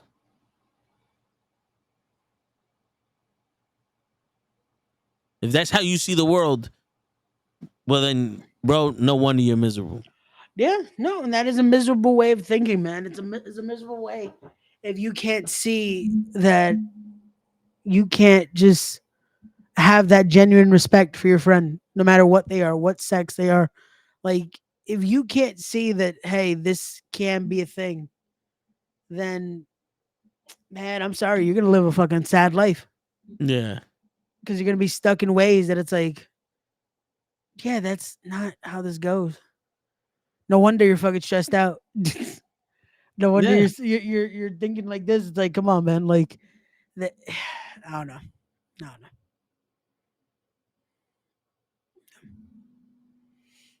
Telling you, bro. And you can't, my pops spoke to women in front of my mom that would have women shoot him if anyone else was with him beside my mom. And straight out, the woman was like, "Oh, I don't feel so well." He was like, "Oh, what's wrong with you? Lucky I'm a gynecologist." Right in front of my mother. And my mom, and they'd be like, "Yo, you gonna let him speak to me?" He's like, "Shit, if you want him, take him. Don't bring him back though." Shit. You know what I'm saying? Yeah. It's like that because they knew. Yeah. There was only one thing that my mother didn't get jealous of, but she drew the line. And this, like, I've never seen it, but this is when they were first going out. The story was that my pops would do something to my mom to calm her down. And one time he saw her do that to one of his friends, like her best friend, and she got mad. And my pops was like, "Okay, I understand why you're mad at that. Because that's your thing. I do that for you." And I did that to her, but it's like, I get it. But there's a line, of course, but it's still one of those things like, what are you so jealous of? And that's where, that's why nowadays people are with each other for convenience. Because if you really showed your worth to someone and they really valued your worth, they would think twice, 3, 4 times before they did something to fuck that up. Yeah. Like, if you turn around and was like, "Yo, if you get 100 on the test, we'll go get ice cream." You be like, "Oh, I want 100 on the test, but we get ice cream whenever. I got a 95. Oh, that's good enough. We'll go get ice cream." If you get an A in this class, I'll get you a dog. You're studying like a motherfucker. The value of that dog is so much greater than the value of the ice cream. Yeah. You know what I'm saying? And it's like that. That's why you need to be friends. And that's why I don't do the whole, this is the first time I've ever saw you. You want to go out to eat? That's, you know what I'm saying? Like, I need to talk to you. Yeah. You need to get to know the build that, person. yeah. Actually have something. Build that rapport. Yeah. Have that foundation of it all, Yeah. Because I don't want to waste my time. Yeah. And I don't want to put this false bravado on you. Like, we're going on a date. I don't know you. I got to act a certain way. It's a little uncomfortable. I'm not blah, blah, blah. Yeah. Let me talk to you. Let me give you a little taste of who I am. And if you still accept that, then it's like, okay, you know what? We can go to the second stage. Yeah. Yeah. Now I can. All right. You cool with who I am. You know how many women I fucking spoken to even my friends, like there be times I'm talking to I'm on Instagram with this one of my friends from high school, and we're talking and out of nowhere, like, I appreciate the shit out of you because no matter what I say, you laugh, like you understand my humor. And then she goes, "Shut the fuck up." I'm like, "All right, there you go." And that's that's her way of saying you're welcome. But you know what I'm saying? Like I appreciate that because not a lot of people understand it. Yeah. Some people deal with it, and I've learned that actually on Thursday it was one of my coworkers' birthday, so we all was celebrating his birthday and we had lunch together, and we were watching 90 Day Fiance, the happily ever after, Gotcha. where this dude goes to Brazil, he finds a girl, and his brother's living with him. And the brother, she's like, he's the most serious person I know, and you remind me of him, or he reminds me of you. She said that to me, and I'm looking at it, I'm like, this asshole is who reminds you of me? And I know it's not because he's an asshole, it's because of the way he jokes. Yeah. And I'm sitting there going, see, you don't understand the way I joke. You just hear what I'm saying, assume everything's a joke and laugh. You know what I'm saying? And that's where it's like, okay, not everybody understands me. Yeah. And I am serious. I don't like speaking in a serious mode all the time. Yeah. Because it's not fun. It's like it takes the air out of a room in a sense, Sometimes you Yeah. have to lighten it a bit. You don't have to be so uptight and anal. Yeah. Yeah. And we can't, and not every conversation deserves this level of seriousness or truth. You know? So I always like to put that joke out there to break up the tension. That's my commercial break for some kind of conversations or some kind of shit. You know what I'm saying? Because when shit starts getting to a point where it's like, oh, this is just stupid, let me say a joke. Boom, break it up. Or if it's getting a little bit too serious, all right, boom, let me say a joke. Let me break it up. What's going on, normal guy? But yeah, I mean, and I guess that's why people don't see me as serious. And they're like, oh, he just jokes a lot. Yeah. In my head, but then it was like, but in my head, if you paid attention, you'll see how serious I actually am. Yeah. No, and that's the thing. I think people need to get to actually know you and understand the way you speak. Yeah. Again, it's not everything's a joke. It's just again the tone, Yeah. which I feel like it's easier to be like that than you're saying everything like this that it's like, oh, get it over with, When Yeah. you're so serious, it's like everything feels like an essay. Everything feels like it's like you're a drill sergeant in a sense. Yeah. But it's like, no, you gotta be relaxed, do this, that it's like it's more relatable and there's more comfort in being like this. That it's like, okay, cool, you relax, we can have a conversation. It doesn't Yeah. feel like I'm being told. You know what I'm saying? Like we're having a conversation instead of lecturing. Yeah. I mean, and that's how we was raised. Yo, bro, I never forget this. My brother graduates from the Navy boot camp. Got you. And it's me, my brother, me, my father, my mom, my uncle. We go to the graduation. And they graduate, they go through the ceremony, do all this other shit. My mom bolts. The minute they say, all right, family, go see your kids, my mom bolts like she's the Flash. She goes, like, she tackles my brother before he even realized she got off the stand. Aw. And then, I say what's up to my brother. My pa says what's up to my brother. First thing my uncle does, he goes up, he goes, oh, you think you bad now? I still knock you the fuck out. You know what I'm saying? Like, that's his way of going, yo, I'm proud of you. But don't forget.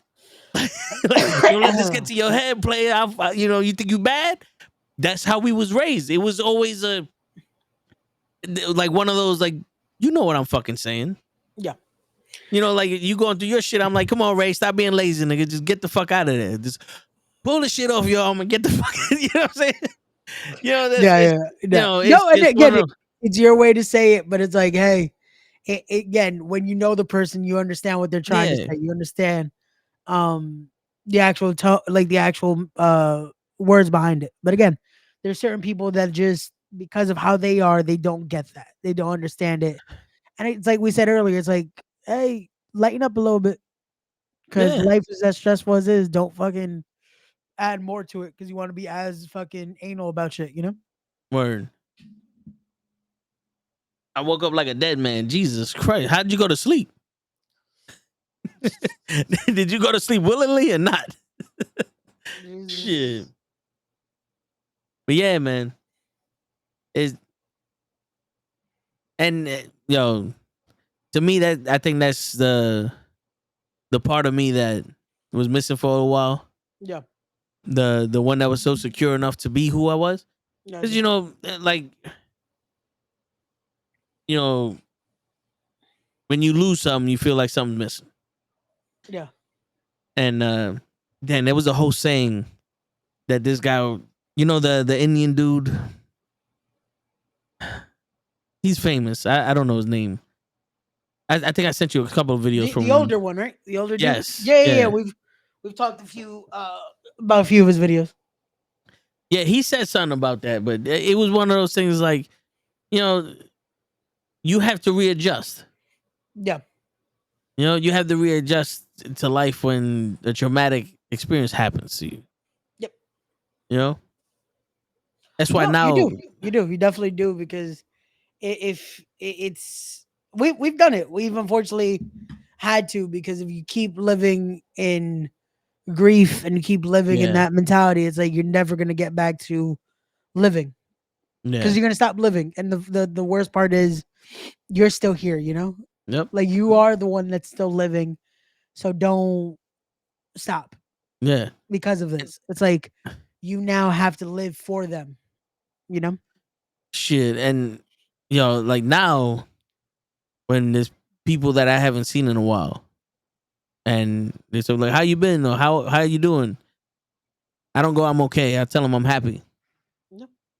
Or like someone I known, that knew what I was going through. Be like, oh, so how you been? I tell them like I found myself. Cause listen, it's still sad. But I'm not broken. Or I'm not allowing that to make me the person that I didn't want to be. Yeah. You know what I'm saying? Because like you said, you gotta live through it, but you gotta live for yourself, because that's what they wanted. And it's almost selfish to feel that way. Because you want to feel like I'm not forgetting about you.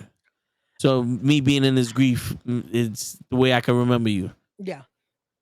But I told my brother that when my mom was passing, I was like, yo, it's okay. We got this. You don't need to torture yourself no more. And he goes, well, if you're going to tell her that, then you got to live like that.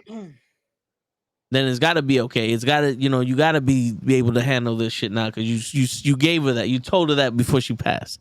You know what I'm saying? So that's where I'm at. And if it wasn't for y'all motherfuckers, I probably would still be in where I was, trying to figure out who the fuck I am. You sons of bitches. No, and that's what you need, though. You need to find that comfort somewhere, man. You need to find something that's like now makes you be able to continue and be able to move with it. That's the thing. It's never to move past it. Yeah. But it's to move with it, to be able to continue on. Because if you don't, again, that's when it becomes you stop living. Yeah. And that's the last thing you want to do, is to stop living, because like I said, you're the one that still is living.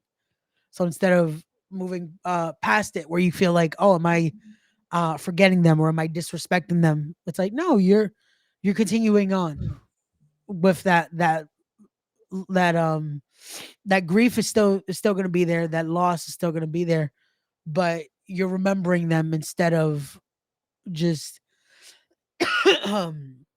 allowing that to consume you, Yeah. So again, it's a day by day thing. We've all been lucky that again, we have the fam here, we have that support where we're able to push on, we're able to push through, and deal with the next challenge that comes ahead. Because unfortunately, it isn't a thing of, well, we got through this and now it's sunshine and rainbows. Nope. Now we get to the next one. And we deal with that. We deal with what comes next. Some are going to be, unfortunately, worse than other scenarios, but some are just going to be those headaches that it's like, hey, I wouldn't mind a little support, you know? Yeah. And luckily we have that. We're able to do that. And we're able to come here and again, just shoot shit for y'all for a little bit and be here. Word. So this is why we have the Toe in the Show with Ray. So that way days like today, we can just bullshit for a while and let y'all know and Word. talk about scenarios like this and give And- y'all some input. And and that's what this whole shit was built off of. Just sitting on the porch, fucking on the stoop, talking your shit. Yeah, no, and that's legit what this feels like. It's just like, yo, so what's up? Like how was this? How was that? How's life? How's this? And giving y'all that thought process and giving y'all those thoughts. And again, being real with it, not having to feel like, oh, we're doing this for fuck it. Like, nah, this is that We're not real. reading the script. I don't know why I feel like I got some stuck in my throat now. All of a sudden. Oh Jesus. shit! They got him. They got him, normal guy. Oh my God. They're trying to take out Ray, and then Again, I'm next. Jesus. I'm talking too much real shit. They're like, nah, you gotta shut the fuck up now. But nah, it's finding that. It's finding that genuine conversation. And we're lucky that we have it. It's not we don't need the script. We don't need this is the scenario. Talk about that. Here, boom. Like, nah. We're able to just shoot the shit, shoot from the hip, and just give y'all our thoughts. Like, and hopefully I learn something from it. If not, that's cool. Y'all can always feel free to ask us if you want to ask something about anything. We'll try to give our input, especially if we've lived through something like that or yeah. Again, we don't know everything, but we try to give you your best thoughts. So I know everything. shut the fuck up, man. Listen, man. I know everything. Even the shit I don't know, I know. I know. You know what I'm saying? There you go. Take that with a grain of salt, ladies and gentlemen. There's some things that we don't know that we know that we know. That's You know also what I'm true. saying? We never know what we don't know, but we might know. Yeah. So now see? you know. And I know everything. There you go. Shit. Yeah. That's why I tell people, it's like, you may not be perfect, but I am. Oh shit. Because I don't know if somebody just knocked on my door or not. You know what I don't understand is like that whole I'm not perfect and no, I'm perfect. I'm designed to be the way I am. Perfection. I like that. I like that. You know what? Because I say this. I always say I'm not perfect. You know why? Because I always say there's room for improvement. but that's the perfection in you. Yeah, but is that perfection? Because you should leave room for improvement. That is You're searching for perfection. No. No? Being able to improve is perfection. No. Because what happens if you don't improve? You become obsolete. I like that. I like that. Because perfection is a constant thing. Okay. This is the perfect being until it's too old. Okay. Until you make something better. Okay. We grow. We grow, we love, we learn, we evolve. We are all different. Perfection. Okay. See, because when I think perfection, it's like that's it. There's no need for change. There's no need for anything because it's perfect. But no, I like that. Have you seen any human evolve into something different? Mentality wise, yeah. That's about But it. like fish evolved into land dwellers No. because oceans dropped and more land mass came. They say apes evolved into man. Yeah. Man hasn't evolved into anything else. Perfection. Every part of our body counts for something. Yeah. You know why I have hair on my arms? Why is that? To detect if a bug or anything is crawling on me. This is a sign of defense. Is it? Yeah. Okay. That's why most people have hair on them. Is because we're designed to fucking live in the wild, in the nature and all that. So this is the first sign of defense. So if something's crawling on us, we can feel it. Oh. Our eyes, if you ever see the evolution of the eye, Yeah. Our eyes were designed to look in water at like a 4K resolution. But over time it evolved to adapt to air and land. That's why our eyes are liquid. Oh, that makes sense. Yeah, that you see, people's definition of perfection is imperfect. Yeah. You want to be imperfect? You want to be imperfect? That's fine with you. But I have 2 legs, 2 arms. I can walk. I can talk. I'm breathing. I have the ability to think. I look the way I look. I act the way I act.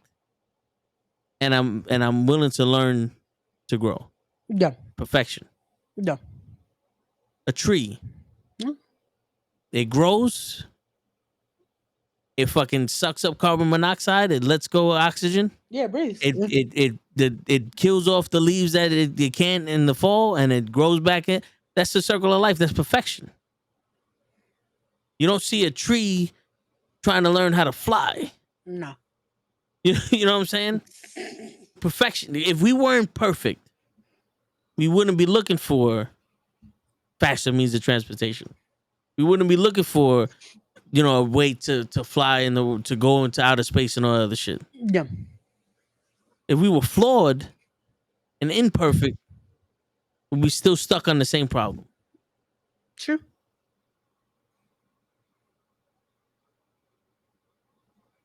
See, people have this very minuscule shit. It's like, I'm not perfect because I can have an 8-pack. No. It goes back to the combo we had earlier. Yeah. Because think about it, that you can look a certain way and it means nothing for you. Yeah. You know what I'm saying? Like, it means nothing for you, but me, you, we look the way we look and we live the way we live. Yeah. Us being taller or different shade of skin or having an 8-pack or whatever the case may be isn't going to change the conversation we're having right now. Yeah. It's just going to change the way people see us. Yeah, that's about it. And that's their imperfection. But that's because of their mind, because they live in imperfection. Yeah. Always seeking perfection. I found it. Because what is the one thing that everybody says? This thing, oh, it's perfect. It can adapt to anything. So can we. Yeah. No, and that's something that we have, that is adaptability. We learn, we thrive, we're able to move into that scenario, we're able to move into whatever situation we got to. So yeah, no, that works. Again, it's looking at different viewpoints and seeing. That is again, that's how we adapt to seeing different mentalities and seeing how it is that it's like, oh, okay, that works. I like that. I like that. Shit. Yeah. There's before we go, there's a TV show. It's on Netflix. I think I told you this before. Physical 100. Okay. It's a Korean show where they invited 100 people, all different types of body styles and backgrounds, and they wanted to see which was the best body. Okay. And the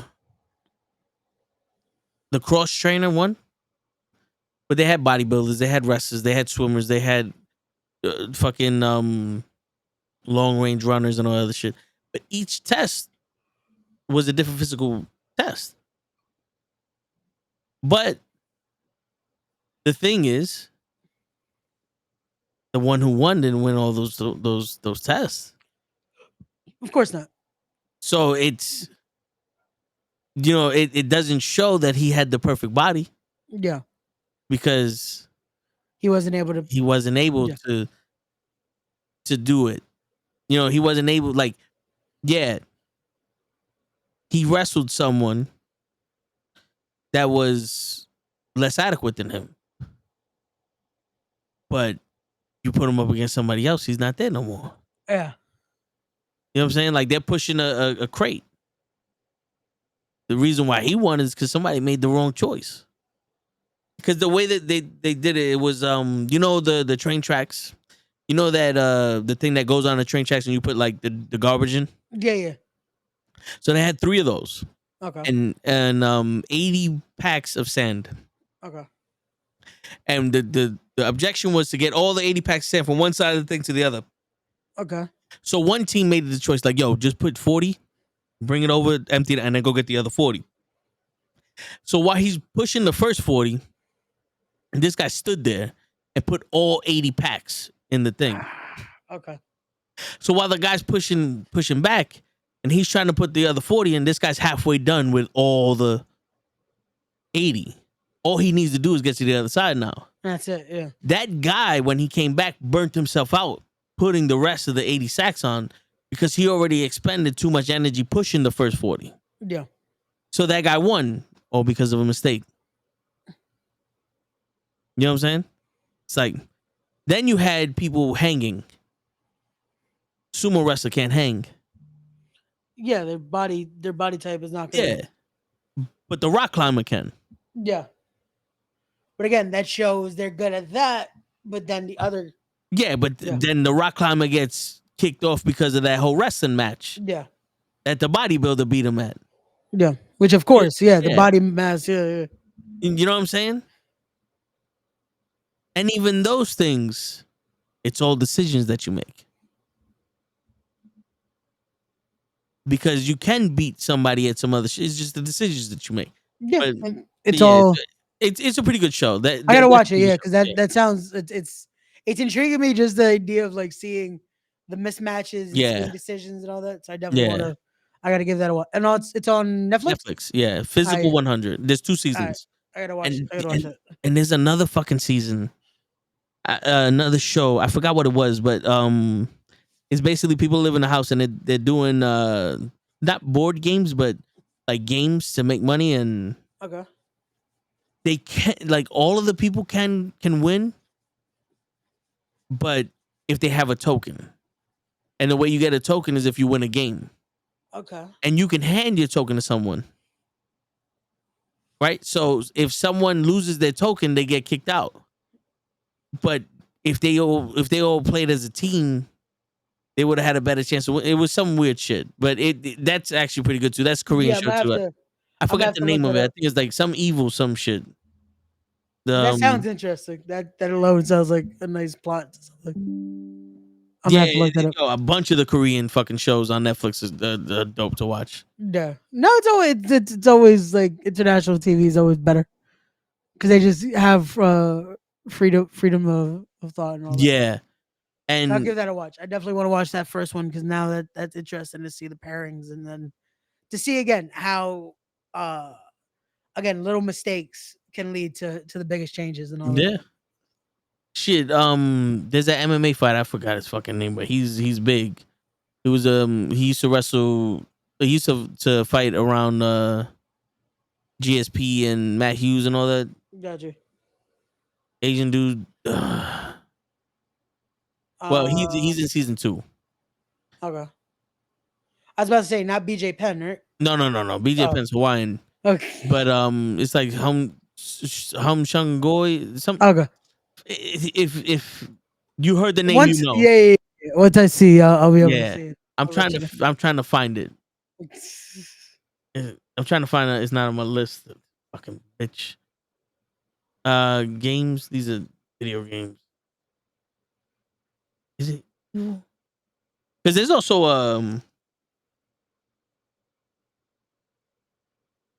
a fucking Brazilian show where people are in the house and there's 2 actors that are like infiltrating shit, and I don't know the whole premise of that, but just watching it was like the shit these people do, thinking, because it's a fake show. Yeah. So the shit that these people do just thinking shit is crazy. Mm. Because they give them like fake scenarios and they think it's real.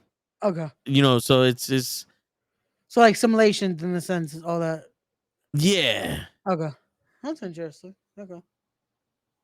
I'm gonna have to check that out too, because I always look for different things to stimulate the mind a bit too. So that works. Yeah. That works. Really?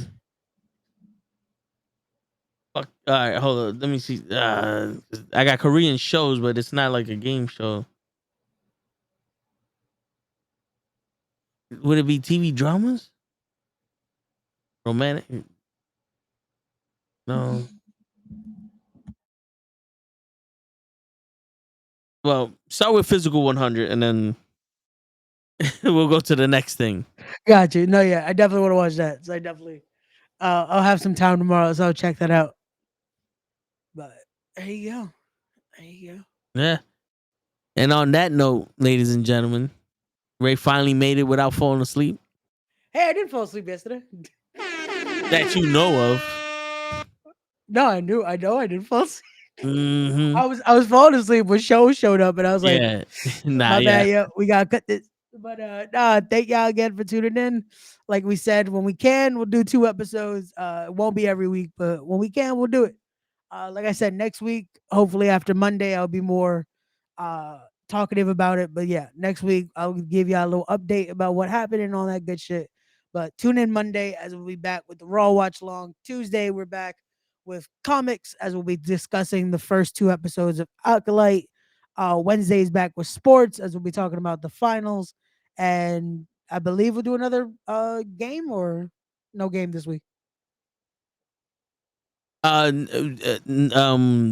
wants a rematch Okay. with So Hutch, so it's gonna be Krills versus Hutch again. there you go. So that'll be Wednesday. Thursday, we're back with Wrestling with Knuckleheads as we'll be discussing the preview for Clash at the Castle. And then tune in Friday for Tone the Show with Ray. That's right. Till then, And take us home. the name of the show is called The Devil's Plan. Oh, okay. That is the Brazil one, or which one is that? This is the Korean game show. That's the token one, right? Yeah, 12 Okay. contestants begin their 7-day journey. The first match is nothing like what they expected time to get those. Yeah, so it's a Korean game show. The Brazilian one, I have no idea Okay, got you. what No, the no, no. fuck So that. I I'll find that out. Yeah, my brother watched that one. Got you. So I'll start checking out these Korean shows Yeah. on Netflix. But on that note, everyone, thank y'all again, and Yep. take us home. It's your friendly neighborhood knucklehead signing out. Peace, everybody.